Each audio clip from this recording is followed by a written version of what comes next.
എങ്ങും നിറയും വെളിച്ചമേ എൻ കരളിൽ കുടിയിരിക്കണമേ. എന്റെ പാദം ഇടരാതിരിക്കുവാൻ എന്നുമെന്നിൽ കൃപ ചൊരിയണമേ. പൂവിലൂറുന്ന പുഞ്ചിരി നീയല്ലോ, പുസ്തകം തരും ജ്ഞാനവും നീയല്ലോ.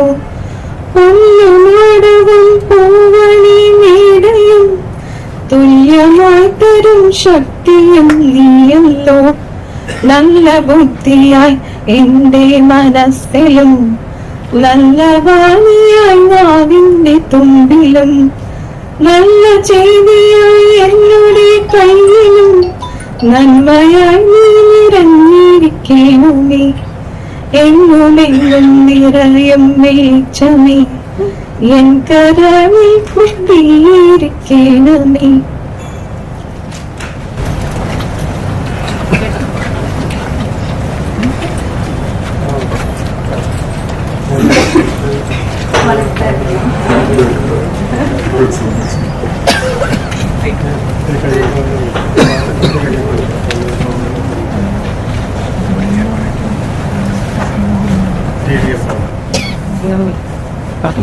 വേദിയിലെയും സദസ്സിലെയും പ്രിയപ്പെട്ടവർക്ക് നിങ്ങൾ ഏവർക്കും നമസ്കാരം. ഒരു വർഷമായി നമ്മുടെ എല്ലാവരെയും പ്രിയപ്പെട്ട മൃണാളിനി, എന്റെ അമ്മ മൃണാളിനി ഈ ലോകത്തോട് വിട പറഞ്ഞിട്ട് നമുക്ക് മൃണാളിനി ഒരു ഓർമ്മയായി എന്ന് വിശ്വസിക്കാൻ പറ്റാത്തതുപോലെ തന്നെ ഒരു വർഷമായി എന്നതും വിശ്വസിക്കാനാവുന്നില്ല. മൃണാളിനി എഴുതി തുടങ്ങിയത് 2006 കഴിഞ്ഞ 17 വർഷങ്ങളിൽ 3 പുസ്തകങ്ങളും നിരവധി ചെറുകഥ, ലേഖനം, യാത്രാ വിവരണം എന്നിവ പ്രസിദ്ധീകരിച്ചിട്ടുണ്ട്. സത്യം പറഞ്ഞാൽ ഞാൻ ഇവയിൽ പലതും വായിച്ചിട്ടില്ല. കാരണം എനിക്ക് മലയാളം അത്ര പരിചയമില്ലെന്ന് അമ്മയ്ക്ക് നന്നായി അറിയാമായിരുന്നു. അതുകൊണ്ട് അമ്മ എനിക്ക് കഥകൾ പറഞ്ഞു തരുമായിരുന്നു. അമ്മ പറഞ്ഞു തന്ന കഥകളിലൂടെയാണ് മൃണാളിനി എന്ന എഴുത്തുകാരിയെ ഞാൻ പരിചയപ്പെട്ടത്. അവസാന പുസ്തകമായ കുടിയൊഴുപ്പ് അമ്മയ്ക്ക് പ്രസിദ്ധീകരിക്കാൻ ആയില്ല. എനിക്ക് ആ കഥ കേൾക്കാനും. നമ്മുടെ പ്രിയപ്പെട്ട മൃണാളിനിയുടെ ആ സ്വപ്ന സാക്ഷാത്കാരത്തിന്റെ നിമിഷമാണിത്. ഇതുവരെ ഒരു പുസ്തക പ്രകാശനം ഞാൻ നേരിട്ട് കണ്ടിട്ടില്ല. മൃണാളിനിയുടെ മക്കളും മരുമക്കളും കൂടി ചേർന്ന് യൂട്യൂബ് ഒക്കെ കണ്ട് പഠിച്ചിട്ടാണ് ഈ പരിപാടി ഓർഗനൈസ് ചെയ്തത്. എന്ന് മാത്രമല്ല, ജീവിതത്തിൽ ആദ്യമായി ഒരു വേദിയിൽ ഞാൻ മലയാളത്തിൽ പ്രസംഗം നടത്തുന്നത് കേട്ട് അമ്മ സ്വർഗത്തിലിരുന്ന് ചിരിക്കുന്നുണ്ടാവും. അതുകൊണ്ട് ഈ പരിപാടിയിൽ എന്തെങ്കിലും കുറ്റങ്ങളോ കുറവുകളോ ഉണ്ടായിട്ടുണ്ടെങ്കിൽ സദയം ക്ഷമിക്കണം. ഈ പരിപാടിയിലെ അധ്യക്ഷത വഹിക്കുന്നത് മൃണാളിയുടെ സഹോദരിയും മുൻ മേയറും ആയ സൗമിനി ജെയിൻ ആണ്. പുസ്തക പ്രകാശനം ചെയ്യുന്നത് മലയാളത്തിന്റെ പ്രിയ എഴുത്തുകാരി പ്രശസ്തയായ ശ്രീകുമാരി രാമചന്ദ്രൻ ആണ്. മലയാള സാഹിത്യത്തിന് ശ്രീകുമാരി മാഡം നൽകിയ സംഭാവനകൾ വിലമതിക്കാനാവാത്തതാണ്. പുസ്തകം ഏറ്റുവാങ്ങുന്നത് എറണാകുളം കരയോഗത്തിന്റെ പ്രസിഡന്റ് മുരളീധരൻ ആണ്. എനിക്ക് ഓർമ്മയുള്ള കാലം മുതൽ അമ്മയും അച്ഛനും കരയോഗത്തിൽ വളരെ സജീവമായിരുന്നു. പുസ്തക പരിചയം നടത്തുന്നത് രാധാ മീര എന്ന തൂലികാ നാമത്തിലൂടെ അറിയപ്പെടുന്ന ഡോക്ടർ ചന്ദ്രബിന്ദു ആണ്. സെന്റ് സേവിയേഴ്സ് കോളേജിലെ പ്രൊഫസറായ ചന്ദ്രബിന്ദു അമ്മയുടെ പ്രിയ സഖിയും കേരള സാഹിത്യ മണ്ഡലത്തിലെ സജീവമായ അംഗവുമാണ്. അവർ കുടിയൊഴുപ്പ് എന്ന പുസ്തകം പ്രസിദ്ധീകരിക്കുന്ന എല്ലാ ഘട്ടങ്ങളിലും ഞങ്ങളെ നയിക്കുകയും ചെയ്തു. അടുത്തതായി സ്വാഗതം ചെയ്യുന്നത് അമ്മയുടെ ഏറ്റവും വലിയ 2 മാർഗദർശകരെ ആണ്. കേരള സാഹിത്യ മണ്ഡലത്തിലെ മുൻ പ്രസിഡന്റ് ആയ KL മോഹനവർമ്മ സാറാണ് അമ്മയുടെ ഉള്ളിലെ കഴിവ് ആദ്യമായി തിരിച്ചറിഞ്ഞതും അമ്മയെ ഒരു എഴുത്തുകാരി ആക്കാൻ പ്രോത്സാഹിപ്പിച്ചതും. ജസ്റ്റിസുമാരൻ കേരളത്തിലെയും മുംബൈയിലെയും ഹൈക്കോടതിയിൽ ജഡ്ജിയായിരുന്നു. അമ്മ എഴുതിയ കണക്ക് പുസ്തകം എന്ന നോവലിനെ പറ്റി പല വേദിയിലും സർ സംസാരിച്ചിട്ടുണ്ട്. മൃണാളിനിയുടെ വളർച്ചയെ കുറെ സഹായിച്ചിട്ടുള്ള ഒരാളാണ് സുകുമാരൻ സാർ. ആശംസകൾ പങ്കിടുന്നത് റിട്ടയർഡ് പ്രിൻസിപ്പലും ഭാരതീയ വിദ്യാഭവന്റെ എഡ്യൂക്കേഷൻ ഓഫീസർ ആയ ഉഷ കണവടൻ ആണ്. മൃണാളിനിയുടെ ക്ലാസ്മേറ്റും കൂട്ടുകാരിയുമായിരുന്നു ഉഷ. അനുസ്മര പ്രഭാഷണം നിർവഹിക്കുന്നത് ഈ പുസ്തകത്തിന്റെ പബ്ലിഷറും ക്ലിക്ക് കമ്മ്യൂണിക്കേഷൻസിന്റെ ഉടമയുമായ ഹരീന്ദ്രനാണ്. കഴിഞ്ഞ 6 മാസമായി ഹരീന്ദ്രൻ സാർ ഈ പുസ്തകത്തിന് മികച്ച നിലവാരം കൊണ്ടുവരാൻ അക്ഷീണം പ്രയത്നിച്ചു. അദ്ദേഹമില്ലാതെ ഈ പുസ്തകം യാഥാർത്ഥ്യമാവുകയായിരുന്നില്ല. കൃതജ്ഞത എന്റെ ജ്യേഷ്ഠനും മൃണാളിയും മകനുമായ രാഹുൽ നിർവഹിക്കും.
മൃണാളിനിയുടെ 17 വർഷത്തെ സാഹിത്യ ജീവിതത്തിലെ വളർച്ച ഈ സദസ്സിലുള്ള നിങ്ങൾ എല്ലാവരുടെയും പ്രചോദനമായിരുന്നു. ഓണത്തിന്റെ തിരക്കുകൾ മാറ്റിവെച്ച് ഇവിടെ എത്തിയ ഓരോ ബന്ധുമിത്രങ്ങളെയും ഞങ്ങൾ വ്യക്തിപരമായി സ്വാഗതം ചെയ്യുന്നു. സദസ്സിലെയും വേദിയിലെയും എല്ലാവരെയും ഞങ്ങൾ സ്വാഗതം ചെയ്യുന്നു. അടുത്തതായി അധ്യക്ഷ സ്ഥാനത്തേക്ക് സൗനി ജെയിനെ ക്ഷണിക്കുന്നു.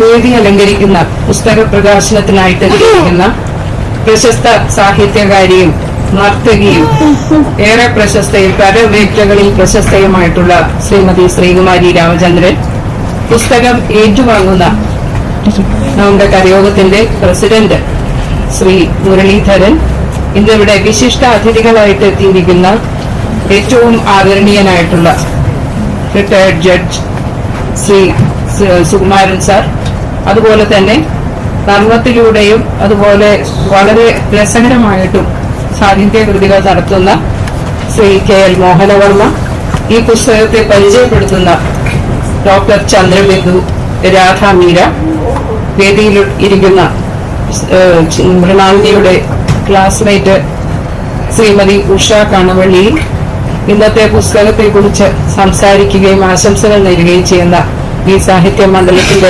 എല്ലാമായിട്ടുള്ള ചേച്ചിയുടെ ഏറ്റവും അടുത്ത സുഹൃത്ത് ശ്രീ ഹരീന്ദ്രൻ ഉൾപ്പെടെയുള്ള വിശിഷ്ട വ്യക്തികളെ, സദസ് അലങ്കരിക്കുന്ന ബഹുമാന്യരെ, സ്നേഹം നിറഞ്ഞ സാഹിത്യ മണ്ഡലത്തിന്റെ ഭാരവാഹികളെ, സുഹൃത്തുക്കളെ, എല്ലാവർക്കും എന്റെ വിനീതമായിട്ടുള്ള നമസ്കാരം. ഇന്ന് പ്രശസ്ത പ്രിയ സാഹിത്യകാരി ശ്രീമതി മൃണാളിനിയുടെ ഓർമ്മ ദിവസമാണ്. ഇവിടെ സൂചിപ്പിച്ച പോലെ തന്നെ 1 വർഷമായി മൃണാളിനി ലോകത്തോട് വിട പറഞ്ഞിട്ട് എന്നുള്ളത് ഞങ്ങൾക്ക് പോലും വിശ്വസിക്കാൻ സാധിക്കുന്നില്ല. വളരെ ആകസ്മികമായിട്ടാണ് മൃണാളിനിയുടെ മരണം സംഭവിച്ചത്. ശാരീരിക അസ്വാസ്ഥ്യങ്ങളും അതുപോലെ നിരവധി ആരോഗ്യ പ്രശ്നങ്ങളും ഉണ്ടായിരുന്നെങ്കിലും ഓരോ തവണയും ആശുപത്രിവാസം കഴിഞ്ഞ് ആരോഗ്യത്തോടുകൂടി പുറത്തേക്ക് വരുന്ന മാതിരി അത്തവണയും തിരിച്ചെത്താം എന്നുള്ള ഒരു പ്രതീക്ഷയിലാണ് മൃണാളിനി ആശുപത്രിയിലാക്കപ്പെട്ടത്. പക്ഷെ നിർഭാഗ്യമെന്ന് പറയട്ടെ, ഞങ്ങൾ ഏവരെയും ദുഃഖത്തിലാഴ്ത്തിക്കൊണ്ട് തീരെ പ്രതീക്ഷിക്കാതെ മരണം സംഭവിക്കുകയായിരുന്നു. മൃണാളിനിയുടെ മരണം ഒരു ജീവിതത്തിന്റെ അവസാനം മാത്രമല്ല, അവരുടെ സ്വപ്ന ലോകത്തിന്റെ തന്നെ അവസാനമായിരുന്നു എന്ന് വേണം കരുതാനായിട്ട്. കാരണം നിരവധി പുസ്തകങ്ങളെ കുറിച്ചുള്ള ചിന്തകളും പലതും പകുതി ഉള്ള എഴുത്തിന്റെ വഴിയിൽ എത്തി നിൽക്കുകയും ചെയ്യുന്ന ഒരവസരത്തിലാണ് മൃണാളിനിക്ക് പ്രാണൻ വെടിയേണ്ടി വന്നത്.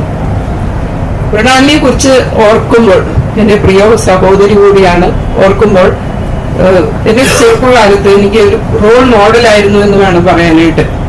കുറച്ച് പ്രായ വ്യത്യാസം ഉണ്ടായിരുന്ന ചേച്ചി അമ്മയെ പോലെ തന്നെ എല്ലാ കാര്യത്തിലും ഞങ്ങളെ ഗൈഡ് ചെയ്യുകയും അതുപോലെ അമ്മയുടെ റോളിൽ തന്നെ അമ്മയ്ക്ക് ചെയ്യാൻ സാധിക്കാതെ പോകുന്ന വാത്സല്യവും സ്നേഹവും ഒക്കെ തന്ന് കുട്ടിക്കാലം മുതൽ സ്കൂളിൽ കൈപിടിച്ചു കൊണ്ടുപോകുന്ന സാഹചര്യത്തിലൊക്കെ കൂടെ നിന്ന് ഒരുപാട് കാര്യങ്ങളിൽ പ്രചോദനം തന്നിരുന്നു.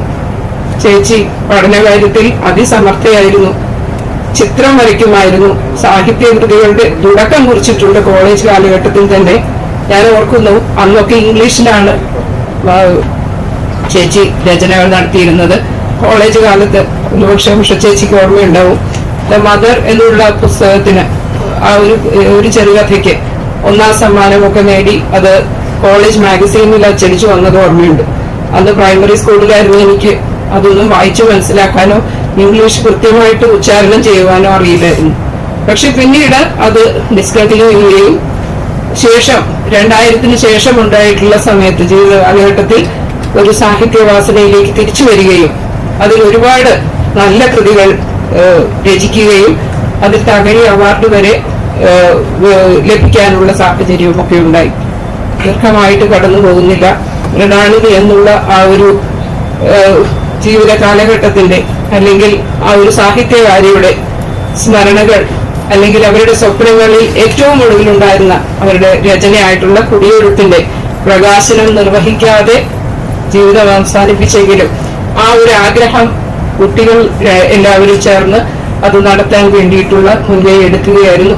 വാസ്തവം പറഞ്ഞിട്ടുണ്ടെങ്കിൽ ഞാൻ അങ്ങേയറ്റം അവരെ അഭിനന്ദിക്കുകയാണ്. ഈ ഒരു ചടങ്ങ് ഇവിടെ നടത്തി പബ്ലിക്കായിട്ടുള്ള ഒരു പ്രകാശന കർമ്മം നിർവഹിക്കുന്നതിന് വേണ്ടിയിട്ട് അഹോരാത്രം അതിനു വേണ്ടിയിട്ട് കിടന്ന് പാടുകഴിച്ചത് മക്കൾ തന്നെയാണ്. ഞങ്ങളാരും അത്രയ്ക്ക് അതിനു വേണ്ടിയിട്ട് ഇടപെട്ടിട്ടില്ല എന്ന് വേണം പറയാൻ.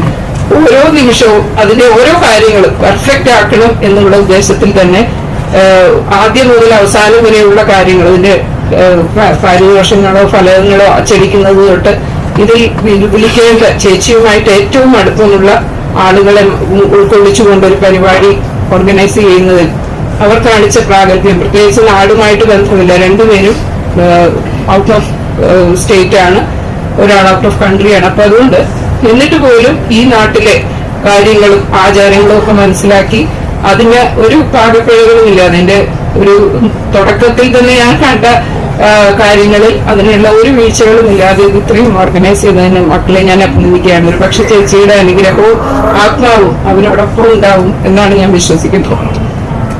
ദീർഘമായിട്ട് സംസാരിച്ചു പോകുന്നില്ല. ഇവിടെ എല്ലാവരും ചേച്ചിയുടെ ഓർമ്മകൾക്ക് പുതുക്കുന്നതിന് ഈ പുസ്തകം പ്രകാശനം ചെയ്ത് നാടിനായി സമർപ്പിക്കുന്നതിനും വേണ്ടിയിട്ട് എത്തിയിരിക്കുകയാണ്. ഒരു ചരിത്രപരമായിട്ടുള്ള കുറച്ച് ഭാഗം കൂടി ഇന്ത്യ വിഭജനത്തെ തുടർന്നുണ്ടായ കുറെ സാഹചര്യങ്ങൾ കൂടി ഉൾപ്പെടുത്തിയിട്ടുള്ളത് കൊണ്ട് ഇതിന് ചരിത്രത്തിന്റെ കൂടി ഒരംശം ഉൾക്കൊണ്ടിരിക്കുന്നത് കൊണ്ട് ഒരുപാട് പ്രത്യേകതകളുള്ള ഒരു പുസ്തകമായിരിക്കും എന്നാണ് നിങ്ങളോട് പറയാനുള്ളത്. വായിച്ചു തന്നെ അതിന്റെ കണ്ടന്റ്സ് നിങ്ങൾ അറിയുക. അതിനെക്കുറിച്ചുള്ള അഭിപ്രായങ്ങളും പിന്നീട് അറിയിക്കുക. ഇന്നിവിടെ എത്തിച്ചേർന്ന എല്ലാവർക്കും സ്നേഹത്തോടെ ഒരു വട്ടം കൂടി സ്വാഗതവും ആശംസിച്ചുകൊണ്ട് ഈ പരിപാടിക്ക് എല്ലാവിധ ആശംസകളും നേർന്നുകൊണ്ട് നിർത്തുകയാണ്.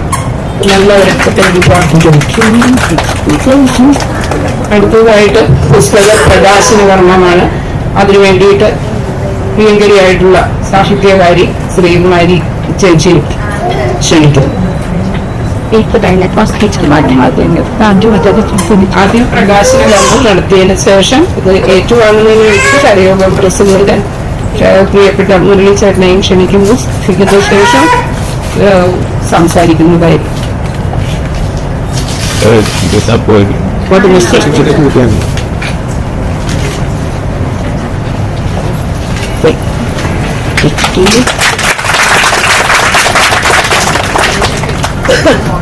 Tayo na ba? Wala ba't kaya? Huwag niyo ko dam. Tingnan mo.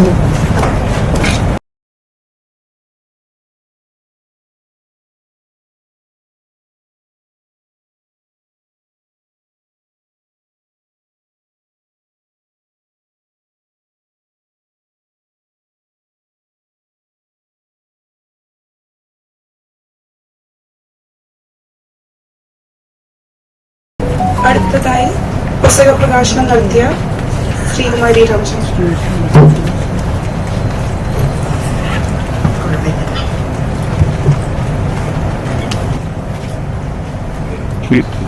Justice Sukumaran sir, മോഹനാർമ തമ്പുരാൻ, ഞാൻ തമ്പുരാൻ എന്നാ വിളിക്കാറ് കേട്ടോ. മുരളീധരൻ, രാധാമീര, സൗമിനി, ഉഷ, ഹരീന്ദ്രൻ, എല്ലാവരും പേര് പറയുമ്പോഴേ എല്ലാവരെയും പറയണം. ഓരോരുത്തരെയും എനിക്കറിയാം. എല്ലാവർക്കും എൻ്റെ സ്നേഹം നിറഞ്ഞ പ്രണാമം. ഇതിപ്പോ സന്തോഷിക്കേണ്ട അവസരമാണോ വിഷമിക്കേണ്ട അവസരമാണോ എന്ന് എനിക്കറിഞ്ഞൂടാ. കാരണം ഞാൻ മൃണാളിയായിട്ട് അത്ര കണ്ട് അടുപ്പുണ്ടായിരുന്നു എനിക്ക്. മൃണാളിയുടെ അമ്മ സീമന്തിരി എഴുത്തി ഇവിടെ ഉണ്ട്. ഞാൻ വന്ന വഴി സീമന്തിരി എഴുത്തി ഇത്തിരി വ്യസനിച്ചു. ഞങ്ങളറിഞ്ഞൊരു ബന്ധമുണ്ട്. സീമന്തിരി എഴുത്തിയുടെ അച്ഛൻ എൻ്റെ അച്ഛനും ഒരേ തറവാട്ടിലെയാണ്. ആ ബന്ധത്തിന്റെ പേരിലല്ല, പക്ഷെ പിന്നീട് പലപ്പോഴും പല അവസരങ്ങളിലായിട്ട് ഈ കുടുംബമായിട്ട് എനിക്ക് അടുത്ത് സമ്പർക്കമുണ്ടായിരുന്നു. അപ്പൊ അതിനിടയിലാണ് പിന്നെ മൃണാളിനിയുടെ ഹസ്ബൻഡ് രാമേന്ദ്രൻ നായരാണെങ്കിൽ എൻ്റെ ഭർത്താവിന്റെ അടുത്ത സുഹൃത്തായിരുന്നു. ഈ കരയോഗത്തിലെ നിറസാന്നിധ്യമായിരുന്നു. എൻ്റെ ഭർത്താവ് അവിടെ പ്രസിഡന്റ് ആയിരിക്കുമ്പോഴും ഒക്കെ മുരളീധരന്റെ അച്ഛനായിരുന്നു അദ്ദേഹത്തിന്റെ സുഹൃത്ത്. അങ്ങനെ എന്താ പറയുക, എല്ലാം കൊണ്ടും ഒരു കുടുംബ സംഗമം പോലെയാണ് എനിക്കിപ്പോ തോന്നുന്നതാണ്. ഞാൻ മിനി എന്നാണ് വിളിക്കാറ്. അപ്പൊ മിനിയുടെ എഴുത്തിലേക്ക് വരികയെന്ന് വെച്ചാൽ, മിനി എഴുതാൻ തുടങ്ങിയത് എനിക്കൊരു അതിശയമായിരുന്നു. എന്താ വെച്ചാൽ താരതമ്യേന ഒരു അധികം വാചാലയായിരുന്നില്ല മിനി. അല്പം നിശബ്ദതയൊക്കെ പുലർത്തിപ്പോന്ന ഒരു വ്യക്തിത്വമായിരുന്നു മിനിയുടെ. അപ്പൊ മിനിയുടെ ആദ്യത്തെ പുസ്തകം, കണക്ക് പുസ്തകം ആദ്യത്തെ ആണെന്നാണ് എൻ്റെ ഓർമ്മ, അതിന് അവതാരിക എഴുതാനായിട്ട് എന്നോട് ആവശ്യപ്പെടുകയായിരുന്നു. അങ്ങനെയാണ് ഞാൻ മിനിക്ക് എഴുത്തിൽ താല്പര്യമുണ്ട് എന്ന് അറിയുന്നത്. കാരണം സ്കൂളിലും കോളേജിലും പഠിക്കുമ്പോൾ എഴുതിയിരുന്ന കാര്യം എനിക്ക് അറിഞ്ഞൂടാ. മിനിക്ക് എഴുത്ത് വെറും ഒരു തമാശയായിരുന്നില്ല. ഞാൻ എഴുതി കൊണ്ടുവന്നേക്കണ എന്താ വെച്ചാല് ഒന്നും വിട്ടുപോകരുത് മിനിയെ കുറിച്ച് പറയാൻ. അതുകൊണ്ട് ഞാൻ പല പോയിന്റ്സും എഴുതി കൊണ്ടുവന്നേക്കാണ്.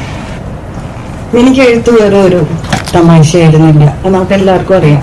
സമയം പോക്കാനുള്ള ഒരു ഉപാധിയോ അതുമായിരുന്നില്ല. മറിച്ചോ ആത്മാവിഷ്കാരമായിരുന്നു മിനിക്ക് എഴുത്ത് എന്ന് പറയുന്നത്. മിനി ജീവിച്ചത് തന്നെ ഈ കഴിഞ്ഞ എന്താ പറയുക, എഴുത്ത് തുടങ്ങിയതിന് ശേഷം മരിക്കും വരെ മിനി ജീവിച്ചത് എഴുതാൻ വേണ്ടിയിട്ടായിരുന്നു. അത് നീണ്ട വർഷങ്ങൾ ഉറങ്ങിക്കിടന്നിരുന്ന മനസ്സിന്റെ ഒരു വിസ്ഫോടനം എന്ന മിനിയുടെ എഴുത്തിനെ വേണമെങ്കിൽ നിർവചിക്കാം. അതൊക്കെ ഇങ്ങനെ വിങ്ങലായിട്ട് കിടക്കുകയായിരുന്നു. മനസ്സിനകത്ത് ഉറഞ്ഞുകൂടി കിടന്ന അനുഭവങ്ങളുടെ ഒരു കണക്കെടുപ്പായിരുന്നു ആദ്യത്തെ പുസ്തകം. മനസ്സിനകത്തൊന്നും വിട്ടൊഴിയാൻ കൂട്ടാക്കാതെ ഒരുപാട് കഥാപാത്രങ്ങൾ എല്ലാവരും ജീവിത പരിസരത്തുനിന്ന് മിനി തെരഞ്ഞെടുത്ത് അവരുടെ ഭാവാന്തരങ്ങളെ പ്രകടിപ്പിച്ച ഒരു എന്താ പറയുക രചനാതന്ത്രമായിരുന്നു പിന്നീട്. ആ ഒരു ഭാഷയുടെ പ്രത്യേകത ഉണ്ടായിരുന്നു. അതിൽ സ്വന്തം ജീവിതാനുഭവങ്ങളുടെ നുറുങ്ങുകൾ ഉണ്ടായിരുന്നു. നേരത്തെ ഞാൻ പറഞ്ഞ പോലെ സ്വന്തം ജീവിത പരിസരത്ത് നിന്ന് കണ്ടെടുത്ത കഥാപാത്രങ്ങൾ ഉണ്ടായിരുന്നു. അങ്ങനെ മിനി പുസ്തകത്തില് മിനിയുണ്ട്. ഒരു പല വാചകങ്ങൾക്കിടയിൽ അല്ലെങ്കിൽ അക്ഷരങ്ങൾക്കിടയിൽ ഒരു വെള്ളിപ്പൊട്ട് പോലെയാണ് ചിലപ്പോൾ നമുക്ക് മിനിയെ കാണാൻ സാധിക്കാം. ചില സമയത്ത് ഒരു മങ്ങിയ നിഴൽ പോലെ കാണാൻ സാധിക്കും. അത് ശരിക്കും വായിക്കുമ്പോഴേ നമുക്കത് മനസ്സിലാക്കും. പിന്നെ മിനിയെ അടുത്തറിയണവർക്ക് അത് മനസ്സിലാക്കാൻ സാധിക്കും. ഈ കുടിയൊഴുപ്പിലേക്ക് വരുമ്പോൾ സുകുമാരൻ സാറിന്റെ മനോഹരമായ അവതാരികയാണ് ഞാൻ ആദ്യം വായിച്ചത്. ഈ കുറിപ്പ് തന്നെ, ഈ അവതാരിക പിന്നീട് മറ്റു പല പുസ്തകങ്ങളിലേക്കും കൂടെ വെളിച്ചം വീശുന്നുണ്ട് എന്ന് പറയാതെ വയ്യ. കാരണം സുകുമാരൻ സാറും തമ്പുരാനും ഒക്കെ മിനിയുടെ എഴുത്ത് ജീവിതമായിട്ട് അത്ര കണ്ട് അടുത്ത് നിന്നിരുന്ന വ്യക്തികളാണ്.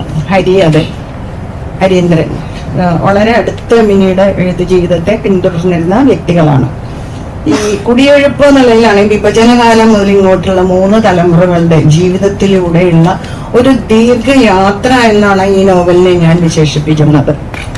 ശങ്കരനും നാരായണിയും ഹാജിയും സുഹറ എന്ന് തുടങ്ങി നോവലിന്റെ ആദ്യ ഭാഗത്ത് നാം കാണുന്ന ഹമീദ് എന്ന സ്റ്റേഷൻ മാസ്റ്റർ വരെ ഇവരൊക്കെ നമുക്കറിയാം. നമ്മൾ വായിക്കുമ്പോൾ തോന്നും ഇവരൊക്കെ നമ്മൾ എവിടെയൊക്കെയോ കണ്ടിട്ടുണ്ടല്ലോ എന്ന് തോന്നും. നമ്മൾ ഇവരൊക്കെ നമ്മുടെ ചുറ്റുപാടും ജീവിച്ചിരുന്നവരാണല്ലോ എന്ന് തോന്നും.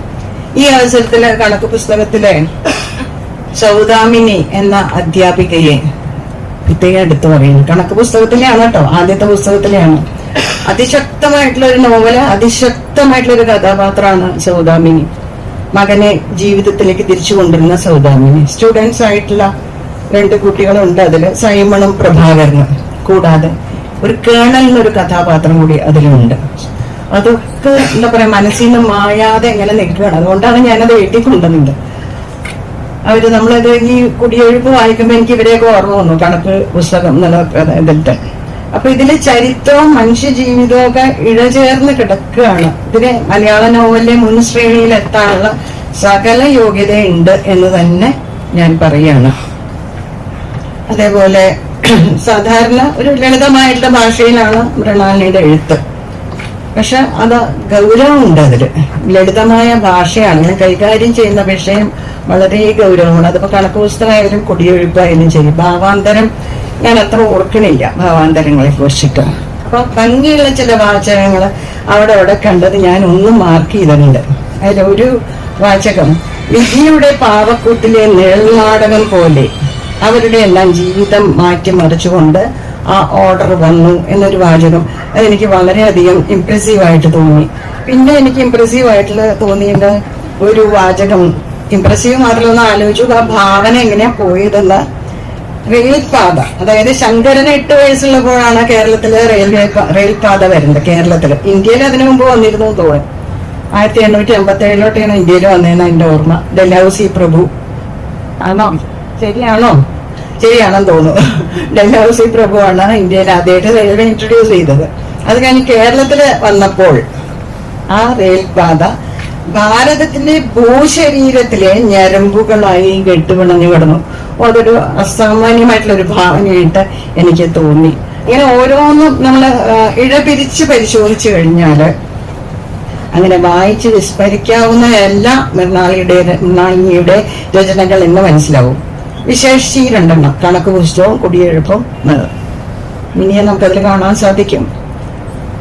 അത് പല രൂപത്തിൽ കാണാം. ഞാൻ നേരത്തെ പറഞ്ഞ പോലെ ഒരു വെള്ളിപ്പൊട്ടിന്റെ രൂപത്തിൽ ചിലപ്പോൾ ഒരു നിഴലായിട്ട് നിൽക്കണമെന്ന്.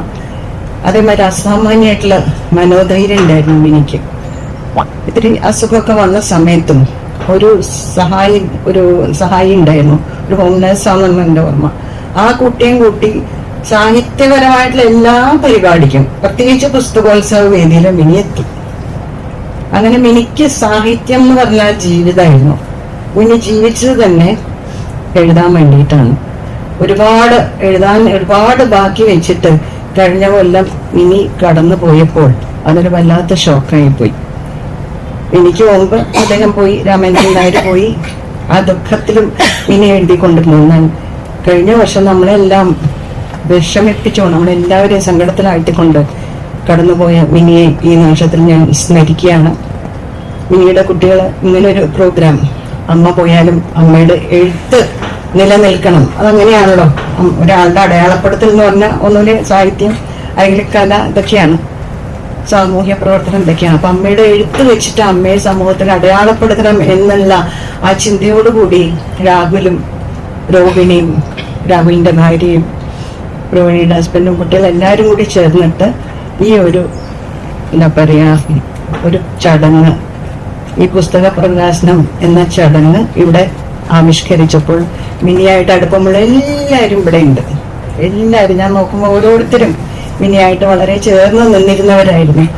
മിനിയുടെ ആത്മാവിന് വേണ്ടി പ്രാർത്ഥിച്ചുകൊണ്ടും ഈ പുസ്തകം പ്രകാശനം ചെയ്യുന്നതായി എല്ലാവരും അറിയിച്ചുകൊണ്ടും എന്നെ ഇതിലേക്കായി ക്ഷണിച്ച രോഹിണിയും രാഹുലിനെയും ഒരിക്കൽ കൂടി അഭിനന്ദിച്ചുകൊണ്ടും ഞാൻ എന്റെ വാക്കുകൾ ചുരുക്കുന്നു. നന്ദി, നമസ്കാരം.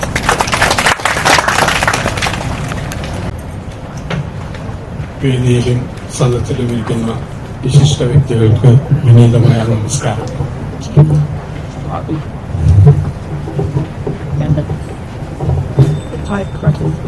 ഇന്ന് ഈ പുസ്തക പ്രകാശനത്തിന് വേണ്ടി എന്നെ ക്ഷണിച്ച യുടെ മക്കളായ രോഹിത്തിനും രാഹുലിനും രോഹിണിക്കും ആദ്യമായി ഞാൻ നന്ദി പറയുകയാണ്. ഈ ഗ്രന്ഥകർത്താവിനെ കുറിച്ച് പറയുകയാണെങ്കിൽ എറണാകുളം കരയോഗമായി വളരെ അടുത്ത ബന്ധം പുലർത്തിയിരുന്നവരാണ് മൃണാളിനിയും അവരുടെ ഭർത്താവ് ശ്രീ കെ രാമേന്ദ്രൻ നായരും. കാണകരോഗത്തിന്റെ എല്ലാ പ്രവർത്തനങ്ങളിലും വളരെ അധികം കൂടെ പ്രവർത്തിച്ചിട്ടുള്ള വ്യക്തികളാണ്. അങ്ങനെയാണ് എനിക്ക് ഇവരോട് കൂടുതൽ അടുക്കാൻ സാധിച്ചതും അവരുമായി വളരെയധികം ബന്ധം ഞാൻ പുലർത്തുകയും ചെയ്തിട്ടുണ്ട്. ഈ അവസരത്തിൽ, ഇങ്ങനെയുള്ള ഒരു അവസരത്തില് ഈ ഒരു പുസ്തകം ഇങ്ങനെ പ്രകാശനം ചെയ്യുവാനായിട്ട് സന്മനസ് കാണിച്ചിട്ടുള്ള അവരുടെ മക്കൾക്ക് ഞാൻ ആദ്യമായി എന്റെ അഭിനന്ദനങ്ങൾ അറിയിക്കുകയാണ്. എല്ലാവർക്കും നമസ്കാരം. ഞാൻ എന്റെ വാക്കുകൾ നിർത്തുന്നു.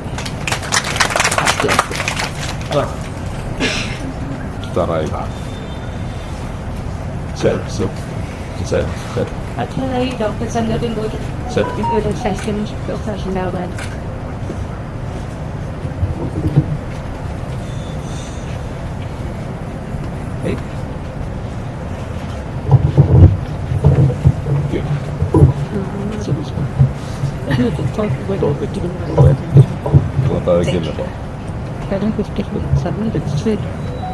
വേദിയിലും സദസ്സിലും ഇരിക്കുന്ന എല്ലാ ബഹുമാന്യർക്കും പ്രിയ സുഹൃത്തുക്കൾക്കും നമസ്കാരം.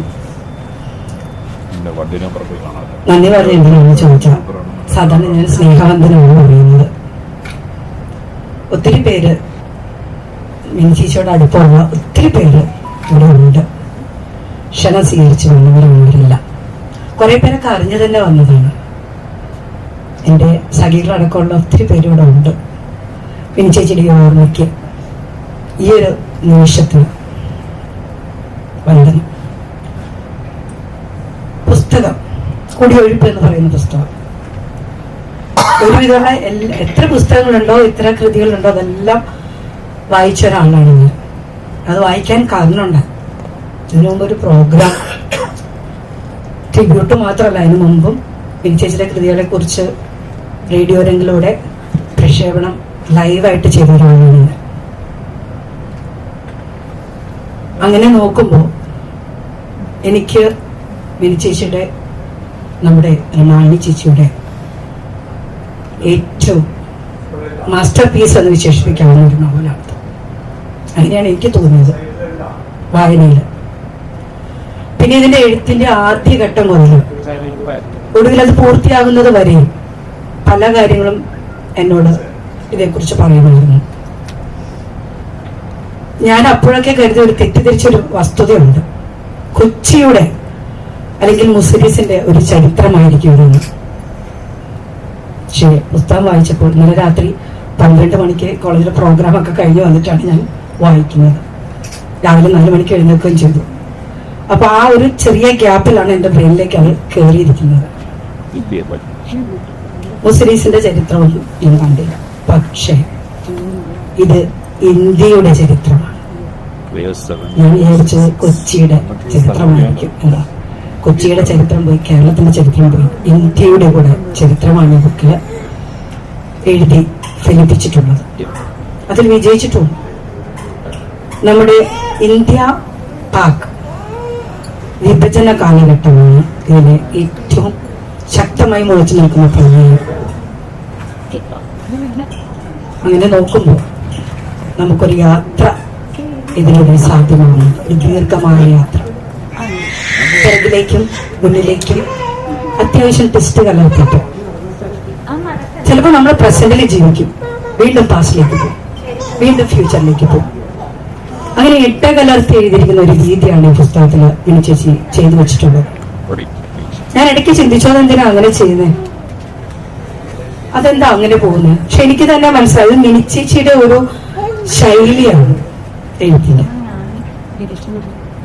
ഇതിലെ പ്രധാന കഥാപാത്രമായ അബ്ദുള്ള ഹാജി എന്ന രാഘവൻ, ആ രാഘവൻ ഒരു റെയിൽവേ സ്റ്റേഷനിൽ മൃതപ്രായനായിട്ട് കിടക്കുന്ന ആ സ്റ്റേഷൻ മാസ്റ്റർ കണ്ടെത്തുന്ന അവിടെ നിന്നാണ് തുടക്കം.